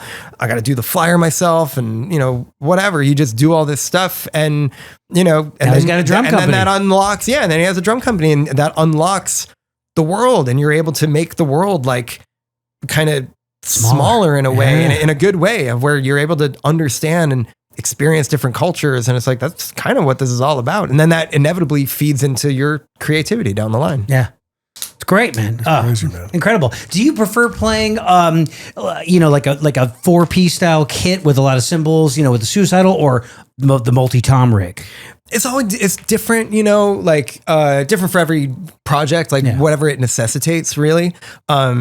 It's funny, speaking of that, like when I first joined Slipknot, I couldn't tell anybody what was happening for a whole 2 years, because it was all very secretive and we wear masks and this stuff. But I couldn't even tell Mike, my partner at this drum company I've been playing. And I had to tell him, I'm like, okay, Mike, this is going to be a huge trust thing. You got to trust that what I'm telling you is worth it. But I'm doing something that I can't tell you what it is. But the work of this is going to necessitate, I need 2 big ass drum sets. I don't have the way to pay for it. And so, but I don't want to play anybody else but SJC. Can you make me 2 drum sets to tour with this thing? And I promise you, we'll make it worth your while. And he was like, yes, we can do that. Nice. I trust you. And so that was my first time having, 2 bass drums and all that. But the music, called for it. In certain instances, I just did a record a couple months ago where we were deciding 2 kick drums is the way to go. It shouldn't be just one. I want the tick-tock kind of nature of that. I really like that aspect where they're of it. Slightly not exactly the same pitch. Yeah. And I Are they even panned? What's that? Are they panned left and right a little bit? You'd have to have some mixing. The guys and I just actually got the mixes this week. It's unbelievable. I'm so happy with it. Yeah. Probably slightly, but yeah, that I've always enjoyed the natural approach. I keep speaking about Dave Lombardo. Having that very natural sound to it, not heavily processed or changed or anything. The trick pedal's really close with the triggers. No, none of that. No, and it's funny because you probably know Ray Luzier. Great friend of mine. Show. Great friend of mine. He's actually my wife and I actually met through Ray. My first tour with Slipknot was with Ray, and he was we're as drummers do, we're hanging. We were on tour together for 3 months, and he was like, dude, you use DW 9000 pedals. He's like, I don't see people in our scene using 9000s. I was like, that's just what feels most comfortable and real to me. I like we talk about that impact 9000s to me are that's what I use, that's what you use. There's something about the chain drive you really feel the connectivity of your foot to the drum, and it just I love that about it, and that's I can't get away from loving that. That's a pedal that is too light, that is too over engineered. It's too easy. Well, and everybody has their tastes and preferences, and that's what's beautiful about what we do is that what's right for me isn't right for somebody else, and that's totally fine. But that's just how I've always liked it. So I've always liked to have, if I'm doing a project that necessitates the double bass thing, I like to have the 2 kick drums. But after a while, and I started out with I'm going to have a gong drum and a marching snare drum and a cymbal over here that I can't even reach, and I was just what, cool, but it got to the point where I was like, what, when we did our second record together, and I was designing a drum set to actually kind of more so evoke what we had done in the studio. We worked for 3 years writing and recording, and we didn't play a show for 3 years. That's a long time. We just worked in the studio, and I primarily had this one kit that was all mismatched, and I really enjoyed that. And I wanted to make a kit with SJC that kind of reflected that with as a collaboration with my tattoo artist, Thomas, his artwork on it. And so we did that. But I was like, I want this drum set to look and feel like if Ringo Starr was playing in Slipknot, and have it be, I don't want long boomy kicks anymore. I want a 14-inch, very squat kick that I find is like, it's more compressed in that way. That's like Bonham. And in a way, yeah. I mean, well, Bonham he was using like 26 by 14. Yeah. So like mine are like 22 by 14, where it's like I found it was easier for our front of house guy to really dial in like just punchiness and quickness. Cause with that stuff, you need quickness. It can't be overly resonant. They kind of had that back in the day. I think like Lars had kick drums about that for size. sure. Yeah. So I started to experiment with that. But yeah, I started to then strip away things where I was like, if I'm not using a certain element of my kit in every single song, I'm getting rid of it. Yep. And so I was just like, I know that sounds weird when then you look at the kit and it's still enormous, but I was like, everything here, I hit everything, every song. And that was always very important to me. So that's kind of my rule of thumb really for whatever project is like, I'm going to have up there stuff that I'm playing every song. If it's something that I don't necessarily need, I'd rather do, easily, like put simply, just doing more with less. That's just how I like to approach it. And I like the creative challenge of like, with Suicidal, I play with a 4-piece kit, but it's just like, how much racket can you make with just a, limited color palette in that way? That ride cymbal that you have with Suicidal, is that like a mega bell? That bell is killer. That is a cymbal that my friend Craig Reynolds actually developed with Zildjian called the K Projection Ride. Dude. So it's amazing. Yeah. So they did an incredible job designing it together. It was a really cool thing actually that we were a part of together. Zildjian, who I've been playing since the very beginning, they approached Craig and myself as their artists. We've been with them for a long time. I had started developing a bell. In fact, Zildjian had developed this bell for me years ago, like back in like 2014 or 15. And I loved it. I didn't know what it was, but they were just like, hey, we made this thing. Think you'd like it. It was this very brilliant, not a Zill bell. It had like this lip to it that kind of made it like almost in between like a Zill bell and like a China in a way. Yeah. Had a really weird character to it. And I ended up breaking it. It had like a chip in it and it sounded even better. And I remember playing like some really key shows for us at that time where I was really like using that bell a lot and it was fantastic and I lost it. And we would always talk about like, can you make another one of those bells? And they were like, we lost like the work order form for it. And they had. And every couple of years we'd check in with each other like, hey, did you find that work order form to make that bell? And we would experiment, try with different things. Nothing really hit the mark. But then last year they reached out to me and they were like, hey, we made that bell that you've been asking for the last like 10 years. And I was like, get out, no way. And they're like, here's our idea. We have this bell that you've kind of been part of like designing and developing with us. It came out really cool. Craig, who we've been friends, and he had developed this ride, and they were like, we want to do an artist series with you guys where we're going to put out these two cymbals developed by our artists and in concert with us, and just put them out there as kind of like our signature sort of cymbals. So really, it's a mass-produced product. Yeah. So then and like experiment, see how it goes, see how people like them, and if people like them, then we'll provide that. Badass. And so that's what we've done, and now it's available wherever. But once they made that, it was so perfect because I had been using, especially in my work with Slipknot, I was using a what I guess was described as like a very entry-level model ride, the S Rock ride, but I loved it. It had like this incredible ping to it, really responsive, especially with the stick that I designed with Vader. The barrel tip that I use, it had this like response that was just like cutting butter with a knife, it was just, it was so pleasant to just like blast beats like that. But then when you wash on it, it started to just feel like way too heavy, and I didn't want anything as pingy as that for my work with Suicidal. So then when Craig developed this thing and it was part of it, I was like, can I have one of those to try out? And it ended up being perfect. Like they defined such a great, it's got a very washy K family sort of wash to it when you're crashing on it. And a giant bell. But then the bell of it is really phenomenal. It's brilliant. It cuts. And so it's a great cymbal. And I've used it ever since. That to me sounds like the perfect cymbal. That's what everybody is always in search of. Can I have a bell that can slice like like a laser, and then a beautiful washy Warped Tour kind of. That's exactly it. Yeah.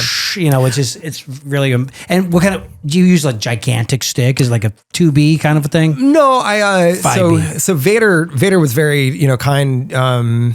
Actually, it's about to be 5 years ago. They asked if I would want to design a stick, and so I developed my own of like trying to find my favorites or the strengths of all my favorite sticks that I've used over the years. I was always partial to. I've been playing Vader forever, but I've always been partial to the Universal model, the 5B. There was a model called the XD Punisher that I really liked. I actually really liked the Punisher had the barrel tip that I was really partial to, and the quick taper. But I liked the feel in my hand of the Universal stick and the weight of that, and I think the length of it we adjusted slightly. So we made, as you do, like you make some tweaks to stuff and design my own stick. So it's called the 908 is my Vader model, and that like. I was able to, with these companies that I've been so fortunate to work with, find what we're all searching for, our own sound. I was always just so drawn to drummers where I could hear a record that Thomas Pridgen on, and I know it's Thomas Pridgen. Yeah. I can hear a record that, take whatever. Like I always love a drummer who I can pick that. Like I bet that's Ben Kohler playing on that, and it turns out it is. I love that stuff. In search of that thing for whatever that is for me, designing a stick was like huge in that, and finding, Mike, my brother, he designed this snare drum with SJC because, and like you said, that kind of Warped Tour, ride sort of style that you're talking about. We took great inspiration from early 2000s Warped Tour bands. He thought to make me a 48 ply maple snare drum, super poppy. You can tune it really high, especially for the music I was making at the time and still do. That response, and when you're doing super quick stuff and just having all those ghost notes be audible, and for it to feel like you're just floating on that thing, that was huge for me. And so we developed that and made that as like. Folks would come out to shows all the time and be like, "Your snare drum, like what is that?" And I would tell them it's almost like a reggae snare drum. Yeah, very well. Yeah, very well put. Yeah, it is kind of in that world.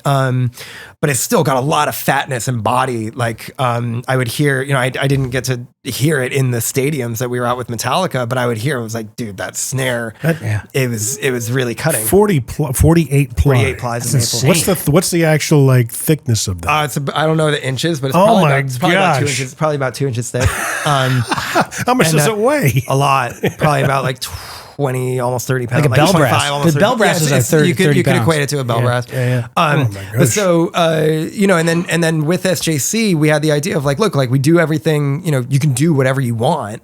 Like, what do you want to do with this thing? And so I was like, well, people, especially young drummers would approach me of like, I want to use your snare. What is your snare? And I would tell them, and they'd be like, whoa, that sounds gnarly. I'm like, well, I don't want to offer something. If we were to do some kind of like a signature snare, I don't want to offer something that's like a half version of what it is that I do. If we do it, I want to do it for real. But the price is going to be, which it is. And I've been very appreciative and thankful that like, I was like, look, we're going to put this out. This is made in the US shop at SJC's HQ, handmade, by the builders there. This is exactly something that I would go up on stage and play. Yeah. And we've done that with full drum sets. What's that going to set me back? Well, I believe the snare drum is 1,700 or something. Oh, wow. But it's all, we basically keep it as low as we can to make sure it is affordable, or at least, we can make this in the most approachable way we can, while not cutting any corners. That it's like, this is exactly the snare that I would go up on stage and play. And try to just add as much as we can to that. So, designing, I would do all the artwork for it, which is a great opportunity with SJC in that, not to speak ill of any other company, but it's just like, I don't know of any other company that's allowing their drummers to like, hey, I'll take that paintbrush and make this. And now this is what we make. SJC is unique in that way. You take your artwork and then they make like plies, like out of it so they can. I've done it where I've painted on the actual shell before the hardware even goes onto it. I actually take it and I've done that, and I still do that on occasion.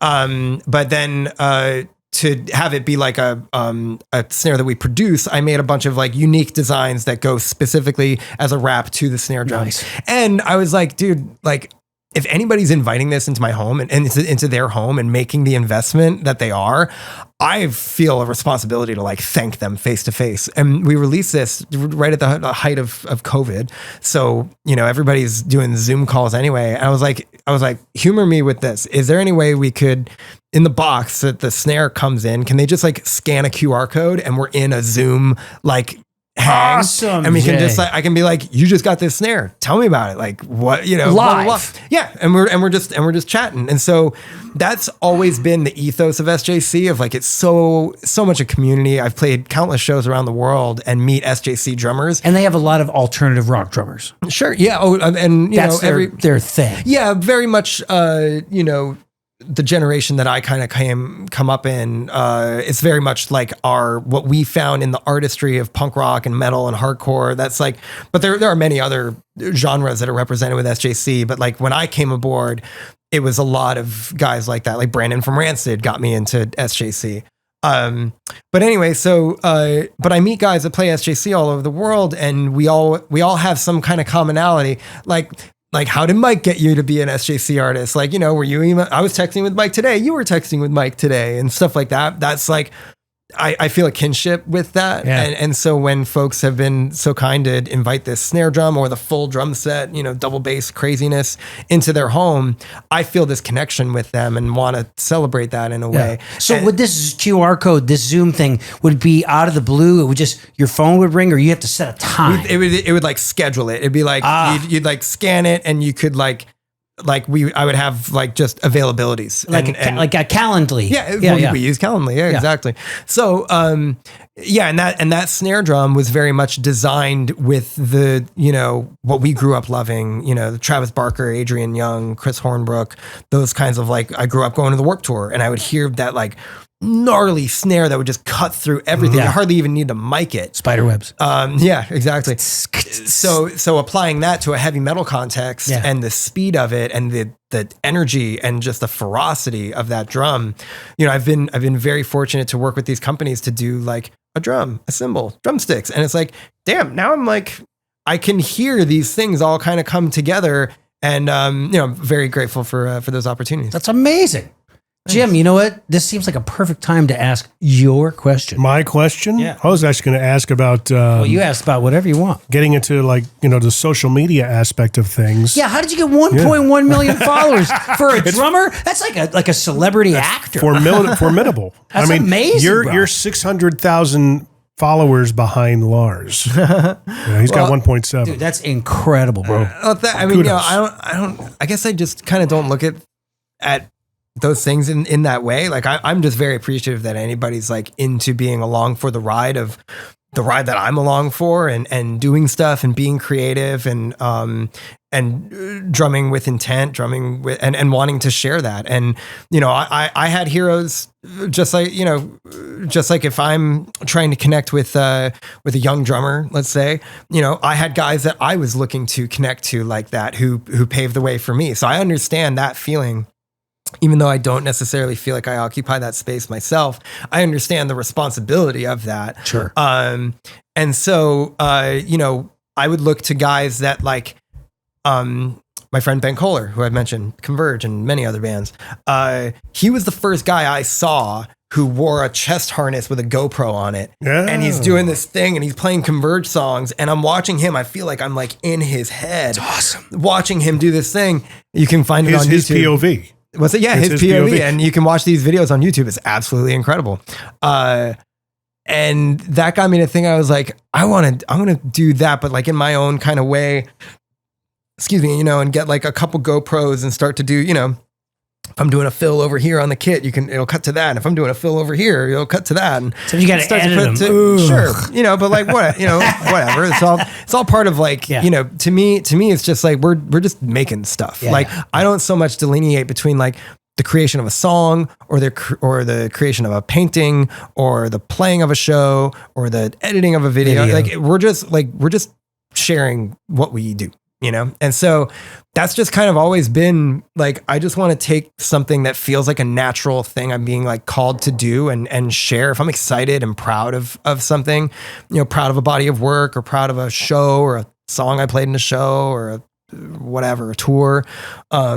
I like to share that. And I think, you know, we live in this age where, you know, we are all so on top of one another, but you know, I think it can be used for good. You know, these are all tools. And I think you can use tools for evil and you can use tools for like good. a superhero. Right. Yeah. But I mean, dude, that's a massive influence. You know how they say, you know, if you have what is it, 100 people, 1,000 people that will spend $100 a year, you make a good living. Now, if you put out anything, you have over 1 million people that have eyes on you. That's incredible. They're all like bots or something. I don't know. That's amazing. I mean, well, yeah, I appreciate that, and I appreciate anybody who's checking it out. You know, like that's like we've spoken of. Approaching things from like a community-minded approach. Like when I moved to Nashville, that was so much of what drew me here was that coming from the East Coast, I love the East Coast and it'll always be like my true home in my heart. Yeah. But there's a bit of a cold distance that I think is just placed between, I mean, literally, you know, sometimes that Southern hospitality is a real thing. It is. Well, and I would, you know, when I came down here and I was putting on like whatever, like I'm, you know, an art thing, or if I'm working on a, you know, music on my own or something, people like wanted to be a part of it and support it. The hockey team that I started with my buddies who just run a guitar shop, like it was that community aspect that's like been very important to me and to many, like everybody who I've ever looked up to has always stressed that aspect of things to me. So, wanting to do the right thing. And when you're, you know, when you're doing things and finding ways that it's caught traction or whatever, I've always felt like there's also an equal responsibility in like conducting oneself in a way that appreciates like the community that's coming to support this thing. And, you know, so I've always felt like in whatever way the support that I've felt, I want to make sure that like, well, taking a saying from my father and from Bruce and all those guys that what they always express to me is you got to deliver more than their money's worth. That people, you know, that's always been the goal of like, you got to make sure you hit what is the expectation. And if you can go further beyond it and make it something that like, that people feel worthwhile being a part of and investing their time and attention, especially when our attention is like more diluted now than it ever has been. Yeah. You know, it's important to respect people's time and to put all of that energy. So it's like, if that's, if there's ever been anything that's, you know, that's like it materialized in anybody having an interest in what I do, then I feel appreciative because I look at it through the lens of, you know, is a community and it's not just, you know, I don't know. I don't so much look at it as like there's much separation between all of us. Perhaps, but I mean, we do have a sick community. I mean, Nashville is a special place in the sense that you got cats and signed rock bands. You got the full-time session guys. You got the guys that are playing in the big box country bands that are going out and taking music to the people, recreating the hits. Some guys that mix it all up. But there's a drum gathering. We all come out of the woodwork, and it is a love fest, and we are closing down that place. This past weekend was an amazing example of that. Yep. You know, the Music City we have a drum show that's barely 5 years old. JC and Landon, great job. Now it is the #1 drum show in the United States. It's becoming a destination. It was what an honor to be a part of it, and like to see how the drum, you know, because I've been here now 10 years, and to see something like that now be around for 5 years, and to feel like, wow, I've been around for all of that. Like that really, like I feel like I'm able to feel like I'm part of a local thing, not as like an alien who came here and like, you know, he's the new guy in town or whatever. I'm like, this is all happening in the last few years, and it's happening to such a degree where these things are taking place, and just, I feel honored to be invited, and I really hope to come back to someday. Dude, and do it. It was a lot of fun. It's all the transplants are coming. I mean, it's like, Ray moved here from Los Angeles and you're here from Jersey. And then Near's came from New York City and Sorro's back. And it's just like guys and like Tommy Clufetta's moved here from Los Angeles. And it's like, and everybody's moving to Franklin, Tennessee or Spring Hill, Tennessee. It's pretty incredible. It's a great place, man. Yeah. I do love it here. I met my partner here. How long you crazy kids been married? I've been married almost 6 years. Okay. Congratulations. Yeah, man. Thank you. That means you got married. 5 years. Oh, yeah. So 2020. End of 2020. I was going to say you're married just around the time when Ross was on his third marriage. Ross Geller from Friends. Oh. When he was, because those guys they were all about 28, We're doing better. Sorry, baby. I thought it was 6. That's good. Yeah, the Music City Drum Show, I was like thinking for next year, like Lib and your dad should be the clinicians. Oh, I love that. He came this year. He came to the show. Just I saw photos. I didn't get to see him. He had just finished up his tour, and I think it was just like, oh, you're doing a thing. Like, I'll come. Like, my mom and him came up and we hung out. But he was at the show because he rarely, we had gone to like a damn show many years ago, probably before I even started playing. And so he knew like trade shows like that and whatever, but he hasn't been in a long, long time. And we've definitely never been at them together where now, like, it was a clinic that I was doing and kind of showing him, I'm like, okay, well, I'm doing this. He was basically like my tech for the whole weekend. I was like, he was helping me load in merch. He was helping me, like, that's amazing. Whatever. So, but I was telling him, I was like, you should do stuff like this. Like, he was a hit. He was like, everybody wanted to stop and hang out over here. Yeah. And he was like, wow. Well, I don't think anybody expected to see him. No, we didn't advertise it. He was just coming up to see his kid play at a clinic. I saw you walking around, but I'm kind of like one of those people. I'm not going to bother you. There's a lot of other people that really want to meet you and everything. Not that I didn't want to meet you, but I saw you coming up. I'm like, oh, hey, you were at the Modern Drummer booth when I was there, and you were walking with your dad, but I couldn't place him. I'm like, I know this guy from somewhere. On your television for 20 years. Yeah, I know. Yeah, it was super Please cool to extend my apologies. No, not at all. I mean, like Modern Drummer's been incredibly supportive. Like they took an interest in the story when I had filled in for him for that year. Back in 2009, they were the first people to be like, we want to cover, like, this is crazy that like, and we were even the discussion that we were talking about at the time was like, there are notable and amazing moments where sons have like stepped into their father's shoes and played with their band and stuff like that. Wolfgang. Right. Well, exactly. But it was often like, it was rarely at the same time, like, or we couldn't figure out, like, has there ever been a scenario in this level, like on this level of like a father-son drumming pair who are splitting drumming duties in the same band on the same tour at the same time. Yeah. And we were left scratching our heads like, I don't think that's been, I'd love to know if that happened. I don't think it's been done. Somebody's been playing for 4 years. True. That's that too. But so Modern Drummer, they were like so supportive in covering that. They, literally, they offered us a cover of Modern Drummer to do that, on that tour. And then happens, that was 2009. And then 2013, 14 years later or so, or rather 2023, we were both on our, like, he had just started the tour that he just completed, and I was on tour with Slipknot, and we happened to be crossing paths on our European tours. Like, I think we had a show in like Belgium, and he had a night off in Belgium, so he and the guys in the band came out to the gig, and we did another Modern Drummer cover, and That's amazing. It was like a whole thing. It was like, all right, Dad's got to get on a leather jacket. I've got my bullshit on, so we made, we did this whole thing. It was phenomenal, and they've been so supportive. So yeah, so we had to make time of like the two of us. We rarely ever get the chance. We very infrequently see each other as it is. Yeah. So when we see each other, oftentimes like we're not drumming and we're we're just hanging as father and son. We talk a lot about music and drums and being drummers, but it's been very rare. You mentioned like the Guitar Center thing that we did.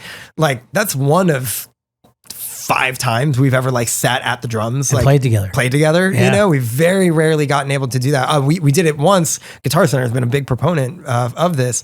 They so the records, The River and Born in the USA were recorded at the Power Station in New York. Incredible studio. I've always been fascinated with the drum sound and how they achieved that. And so Guitar Center was like, they did a Father's Day sort of thing where they invited us to play together at the power station. So we did that, and he was showing me how they, got that legendary snare sound and in Born in the USA and stuff like that. Just amazing moments for us to share. But we've rarely done anything besides that. So then we're at this like drum show, and we feel kind of like fish out of water. Like, oh yeah, I guess like we should do stuff like this. Like we rarely do stuff like this, but like I guess we should. Being the fact that we talked about the Billy Joel documentary at the beginning. Yeah. Are you aware of anything like rumblings that HBO might be doing something with Bruce? Maybe give us a scoop here. I'm not aware. Because I could see that being a thing now. That'd be incredible. Yeah. I mean, what they've done recently. The documentary Road Diaries, I'm pretty sure it's called, came out on Hulu. So they documented the first like half of their most recent tour that they were doing, because it's an incredible story. Bruce has this album Letter to You, is his most recent studio album. And there was an Apple documentary on that as well. Yeah, correct. Yeah. So they, while they're on tour about this, and it's, incredible story about Bruce and his friend, the guy who invited him to join his first ever rock band. And as the story unfolds, he spent time with him at his deathbed. And in doing so, he realized that he would be the last living member of that first band that he joined back in 60 something. And it evoked all this music that came out of him, and it made this record, Letter to You. And so this show, and like you said, like, is there a set list and stuff? Historically with Bruce, like there's never been a planned set list. For this tour, it took on a little bit of a different shape because it was more of the telling of this story. Here's these new songs that all centralize around this theme of mortality, and Bruce and my dad and these guys, they've been doing this 50 years. You naturally think about, you're beyond the 50-yard line, and what does that mean? And how do you live a life of intention from that point and still make meaningful music and meaningful art? But really heavy, really heavy show. And my wife and I watched many shows on this tour, and we're just like breaking down in tears because like, oh my God, this stuff is just so a beautiful, heavy. Inspiring story to have a band of brothers, people that have a vision and are like-minded, and they're birds of a feather, and they follow it through, and they just keep doing it. I'm on year 26 with the same guys. Right. Yeah. And guys in the band have passed, Clarence isn't with us. Danny's not with us. But these stories came through, and it framed older songs from Born on the Run and Darkness on the Edge of Town in a new context where they have this relationship with this new material, and you listen to those songs in a completely different way. And so this documentary, I'm giving a great ad for this documentary. It's called Road Diary, and it's incredibly impactful. They did a screening on the tour, Bruce, at one of the venues they were playing. Ooh. We got like had one of the conference rooms at the stadium, and we just kind of watched it, and we were all just like jaws on the floor, like could not believe it. Tom Zimney is the filmmaker who does a lot of stuff with Bruce.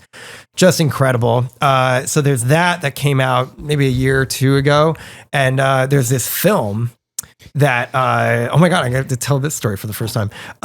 So there's this is this happening on the Rich Redmond show this is a premiere? It's called a scoop. Yeah, it's not something crazy, but it's just a funny anecdote. So there's this film, Deliver Me From Nowhere, this film that's starring Jeremy Allen White and Jeremy Strong and a bunch of guys to talk about the era of Bruce's life making the album Nebraska.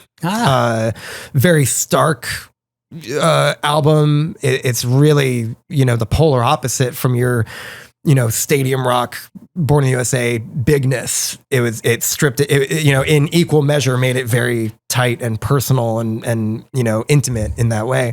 And so this feature film that they're making is that, and Jeremy Allen White plays Bruce. And what's funny is that, so my wife works in film, and so she got an email from like a casting company when this whole thing was even just like a discussion, like they were just talking about the movie. It wasn't in production or anything, or it was about to be in production. She got this email, that's asking for an open casting call for people to play Max Weinberg. And she's like, get out. And she showed me this thing. She's like, I got an email, like, asking if I know anybody who, like, they had no idea she's my wife, but she's like, how funny is that? And we got to thinking, and I haven't spoken to this guy about it. I hope to someday, but I told her, I was like, what would be so funny is I've always contested that the drummer from the Yeah Yeah Yeahs, Brian, looks like my dad did when he was young.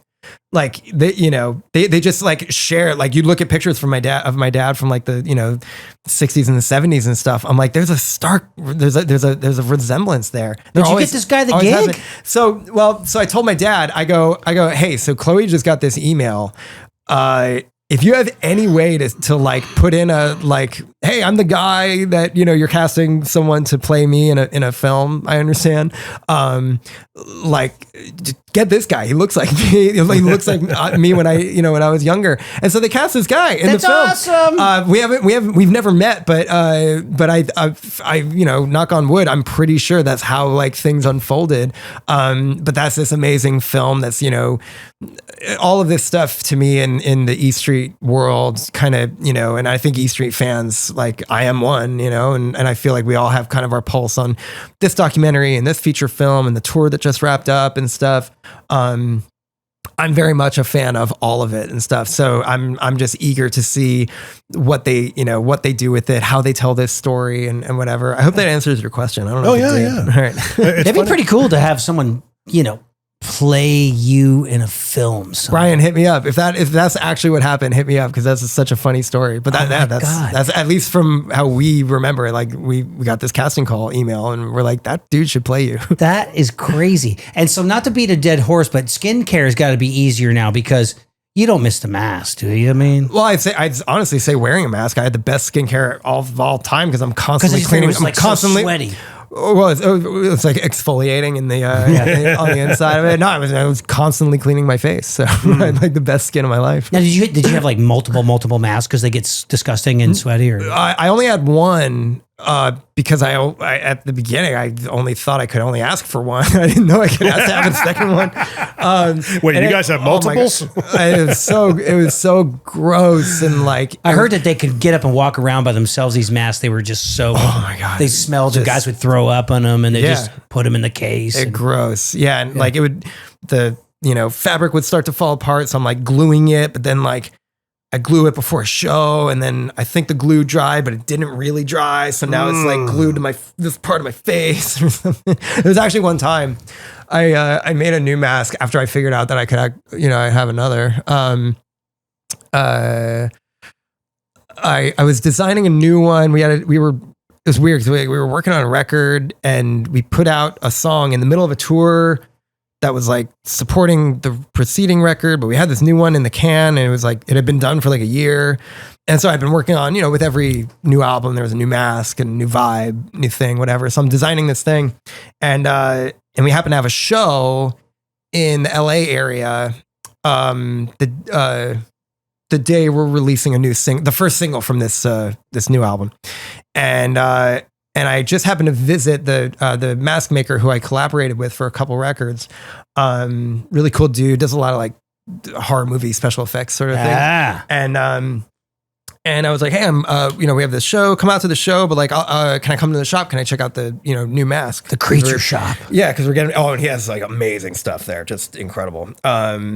So I go over there, and he's like, yeah, I'm actually like kind of almost finished with it. I'm like, oh my god, all you need to do is just like paint this thing and put a strap on it to wear, and like it's done. We're putting out a thing from the album tomorrow. I could wear this during the show tomorrow. And he was like, yeah, I could have it done by tomorrow morning. I'm like, perfect. So, but the adhesive in these things to like the padding and whatever, because and eventually learned like, oh, I could make this like a little bit more comfortable. I could put like padding on the inside and nobody would care. I could put like something on the bridge of my nose so it doesn't like, scar my nose every time. God forbid the strap breaks during the show. I mean, is somebody that happens all the time. Somebody in the crew, they can fix it really quick, or that's happened. Yeah, because you're not supposed to show it was not like Kiss, right, where you couldn't be caught in public You know what I mean? You were no, well, at the beginning, sure, but like not really. I mean, we're all so connected. Yeah. Whatever. Everybody knows everybody in this world. But you know, we but yeah, that would happen where like a strap would like boop, it would come undone, and I have to like play the rest of a song with like my face down and like you know, and like wow, and then like try to fix it really quick, like just duct tape that, whatever. But so I didn't realize this, I should have, but the adhesive that had the padding, it takes like, I guess like 2 or 3 days to really cure or whatever. Couldn't really smell it. But then as I'm playing this show, like the fumes of the adhesive, I mean, it's like literally, it's just going right up my nose. I'm just like, oh my God, this glue is just like, I'm basically like playing a show. You're sniffing glue. Huffing glue at the same time, like completely accidentally. And the show was great. I felt we played awesome, whatever. But like, learned that thing, you know, learned by doing of just like, okay, don't wear a mask the day it's finished. Like that's a problem. Well, also I have to say, for a guy was in a horror rock band, you're very nice, very approachable, very well spoken, and very clean living. Yeah, I mean, you know, try to be. You know, it's too hard. It's too hard to be applied to the stuff that we apply ourselves to, and like give yourself extra hurdles of like doing stuff to your body that you shouldn't be. Like, you know, it's too hard. It's too hard anyway. You're a big champion of very healthy communities and cultures within organizations. I would imagine like the M72 tour is very like a healthy culture. They're doing a lot of culture building. Like, I'm a huge fan of hearing about business culture, and, you know, we're all a part of things that, you know, well, hey, I was a part of this to show what not to do moving forward. And then you're a part of cultures to show you what to do, you know? Is Suicidal kind of like that similar way? It seems like it is. Like, Mawir seems like just a cool dude. Yeah, in a way, you know, like the way as growing up a Suicidal fan, like that was another band that I got into in my early age. I remember... I mentioned the Bouncing Souls. So I remember meeting the Bouncing Souls for the first time. I would go to their shows and I would design my own Bouncing Souls shirt. I would like draw with a Sharpie, you know, their logo and stuff. And I met their bass player, Brian, and he would tell me, he was like, have you ever heard of Suicidal Tendencies? And I was like, no. And he goes, you got to check it out, because he's like, I haven't seen anybody do that for a Bouncing Soul, one of our, you know, do a shirt for us. But he's like, Suicidal fans, that's like a whole thing. Get the he's like, get the first Suicidal record and look on the back, and it's all people doing what you're doing. I had no idea. I was just like, I wanted to make my own, you know, they have such great logos and stuff. I've always been a fan of like bands' logos. Yeah. And so he turned me on to Suicidal, and from there I'm understanding. I think one of the current albums at the time was like Brooks Wackerman had played, and I get to, you know, I became fascinated with Brooks's playing. He then went on to join Bad Religion and done, you know, many things, Infectious Grooves, in fact, and stuff like that. But where am I going with this? So getting into Suicidal and then understanding like the many drummers who have played in Suicidal and all the various things that they have brought to the table, from Brooks to Eric Moore to Dave Lombardo to, you know, Dave Hidalgo, Josh Freese, all these guys, you know, heroes of mine, Thomas Pridgeon, you know, all these guys who have brought to the table, and the music, it's fascinating the way that this music is able to be like stretched into different ways. Like you listen to different eras of Suicidal, and like all these things are just like, they're different from one another, and and they're all celebrated. And I find that really interesting. And so, you know, when Mike very kindly asked me to play with Suicidal, I saw that as an opportunity of like, you know, taking all these inspirations from the guys I've looked up to and what they were able to inject themselves into the band. You know, I listened to, sorry, Dave, I'm like talking about you this whole podcast, talking about Dave Lombardo and what he brought in his specific way that he plays. Nobody plays like him. No. And, you know, Eric Moore, same kind of thing. His gospel chop kind of background, unbelievable in this context.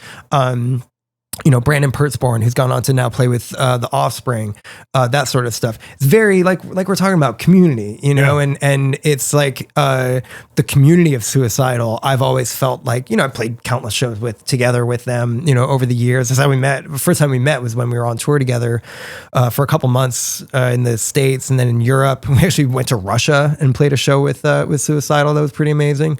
But so we have a long-standing friendship, and I saw that challenge as like I would love to take that on to like whatever it is that I can inject into this music that I love, that meant a lot to me in my younger years and still does. What can I bring to that? And also a fellow New Jerseyan and Ben Wyman, our guitar player.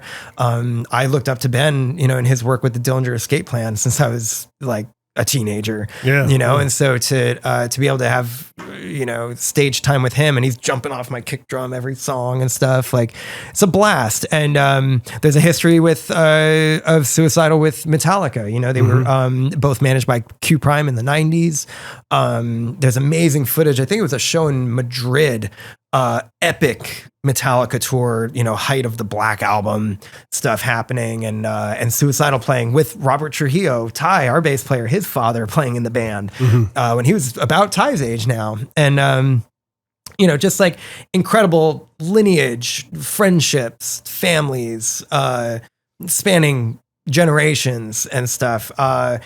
You find that in the Metallica world, the fans, you're seeing multi-generational fans. You're seeing families of grandpa, dad, and the son. That's awesome. The grandpa saw them when Ride the Lightning came out. Dad saw them when the Black Album came out. Now the kid's going to his first Metallica show. That's amazing. Kill them all. That's what it's all about. Yeah. That's what it's all about. So to be able to be in that and have, the story, like listen to the stories, and watch those guys chop it up too. Like I get a treat, hearing Dean, the guitar player from Suicidal, who's been with the band from the 90s, also from Infectious Grooves, him telling stories with Kirk Hammett is just like, that's like wild to just hear. Fly on the wall. Yeah. Just like, I'm a huge fan of all these guys. And so to be able to hear it from the horse's mouth and hear the stories that, only happen when you're in those comfort zones with people that have known each other for a long time. I see it with the E Street Band all the time. Yeah. Stories that like I've been telling them for like years. It's actually, let's break this here, that like, I've been telling them for years. It's like all those stories that only happen when, I've been around for plenty of them, at like 2 a.m. or something. We're getting on a plane. We're flying to wherever. We're going to land at 7 a.m, but we get there and the show's tomorrow. But everybody's just kind of, like punch happy from the show, like just killed that show. And now we're on a plane and we're going to talk about, remember that story from blah, blah, blah, blah, blah. And just like these guys who have been friends for 40 something, 50 years now, telling stories that you're never, they just never come up, just like, remember when that guy's car broke down, blah, blah, blah, blah, blah. And then you hear, these anecdotes and whatever. Like I love those moments, and I've been very fortunate, in a family capacity, being tangential to that in ways, and hearing those things, like just watching, Bruce, my dad, Roy, Gary, Steve, just huddle around and just chop it up as if they were when they started the band, like that stuff is just like, it means so much. And it just shows you like this stuff is real, no matter how, advanced and like wildly out of this world, all of these things happen to be. Yeah. When you break it down, it's like, it's so special. Here's the funny thing. You got, a group of people that have remained loyal and committed to each other over the span of decades. Yeah. And look how it's worked out.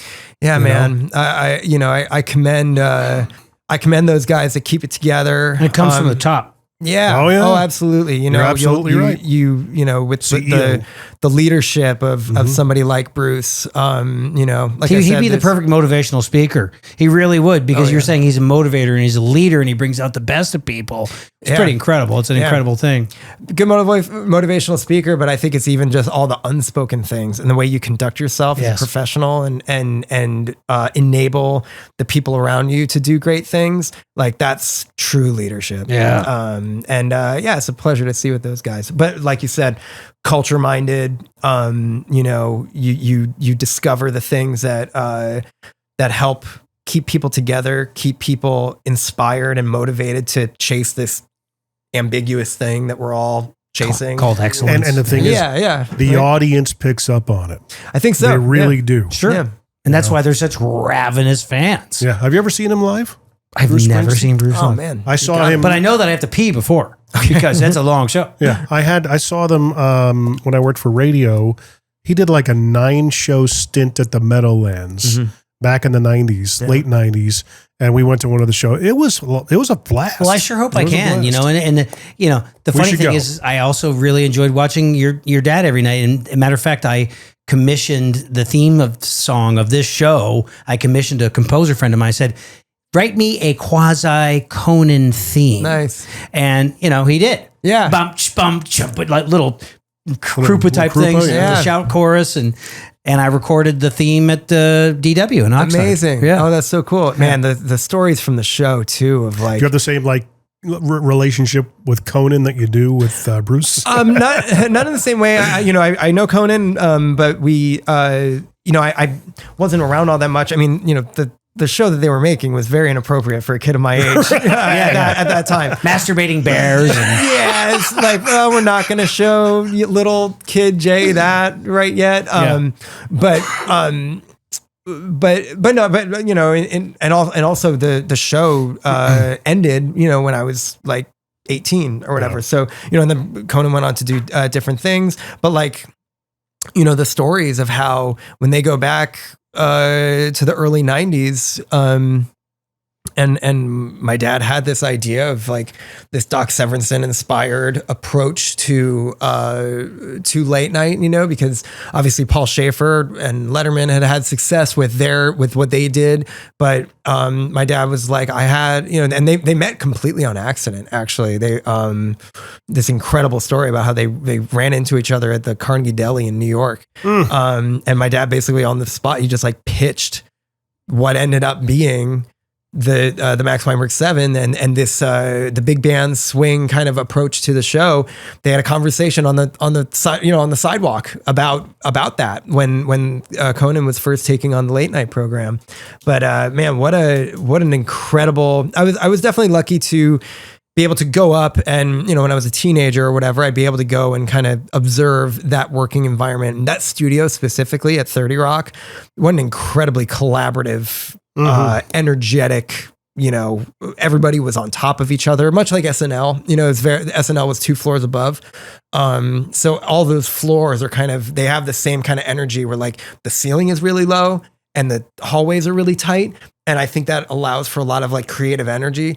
Like, you can just see a guy like, hey, like, let's work on that idea, blah, blah, blah. Like, oh, come on over here. We're going to film this, blah, blah, blah. Yeah, the Saturday Night Live film that came out a year ago. Yeah. Really good. So very true to the spirit of how like that energy in that building, like you felt it. And as a young person going up there to just kind of like, I take the train up, meet dad, and we're going to go to dinner and then go to CBGB's. I would be able to see like, that was also another cool thing is that like, if there's a band that I got switched onto, I could go see them play a song on Conan, and the environment was such that it's just like the band's just like right there, and I could just be like, hey, I'm a big fan, wear a t-shirt or whatever. It's amazing. And so many things like that are you realize now with some distance and 20 something whatever years in between how special that was, how special that really was, and I still have friends that I made from that interaction of just like being around and showing up and that truth. Walk in the hallways. Yeah. And even bands that I've joined that like,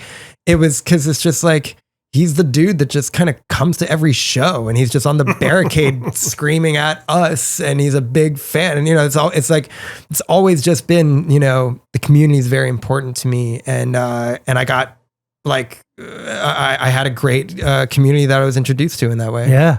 We had Vivino on the show during COVID. Oh, sure, yeah. And I remember the first time I ever did the Conan show, I walked in and he heard our sound check and he goes, Corky Lang on the drums over there. There's the drummer for Mountain, Mississippi Queen. He thought I sounded like Corky Lang. I said, I'll take it as a compliment. Yeah, sure. Nice guy. Yeah. Nice guy. What a great chat, man. Thank you. 2 hours flew by. It seemed like 20 minutes. Yeah. Nice, man. Isn't that crazy? You're going to be late for dinner. I'm going to get you in trouble. That's fine. We're good. Hey, Jim, Jim, ask the question because I think it'll be very interesting. If you had to pick one band for the rest of your life to pay a tribute to, and that's all you could play, every single time. Tribute band. The same song over and over and over again. Pretty good little question, Jim. A super heavy question. Let's go with the Ramones. There you go. Let's just go with the Ding, Ramones, ding, ding. man. I want to be Like, sedated. it's just, it's like if you could have one food to eat for the rest of your life, you kind of can't do it, but like might as well go with the thing that you love the most. And to me, that's like, what would be the dish that would you eat over and over and over? New York pizza. Like actual, I thought you meant like song or something. Cretin Hop would probably be my favorite of the Ramones. Favorite dish? No, like your stereotypical New Jersey style breakfast bagel. Like that's what we do that well in New Jersey. With butter or cream cheese?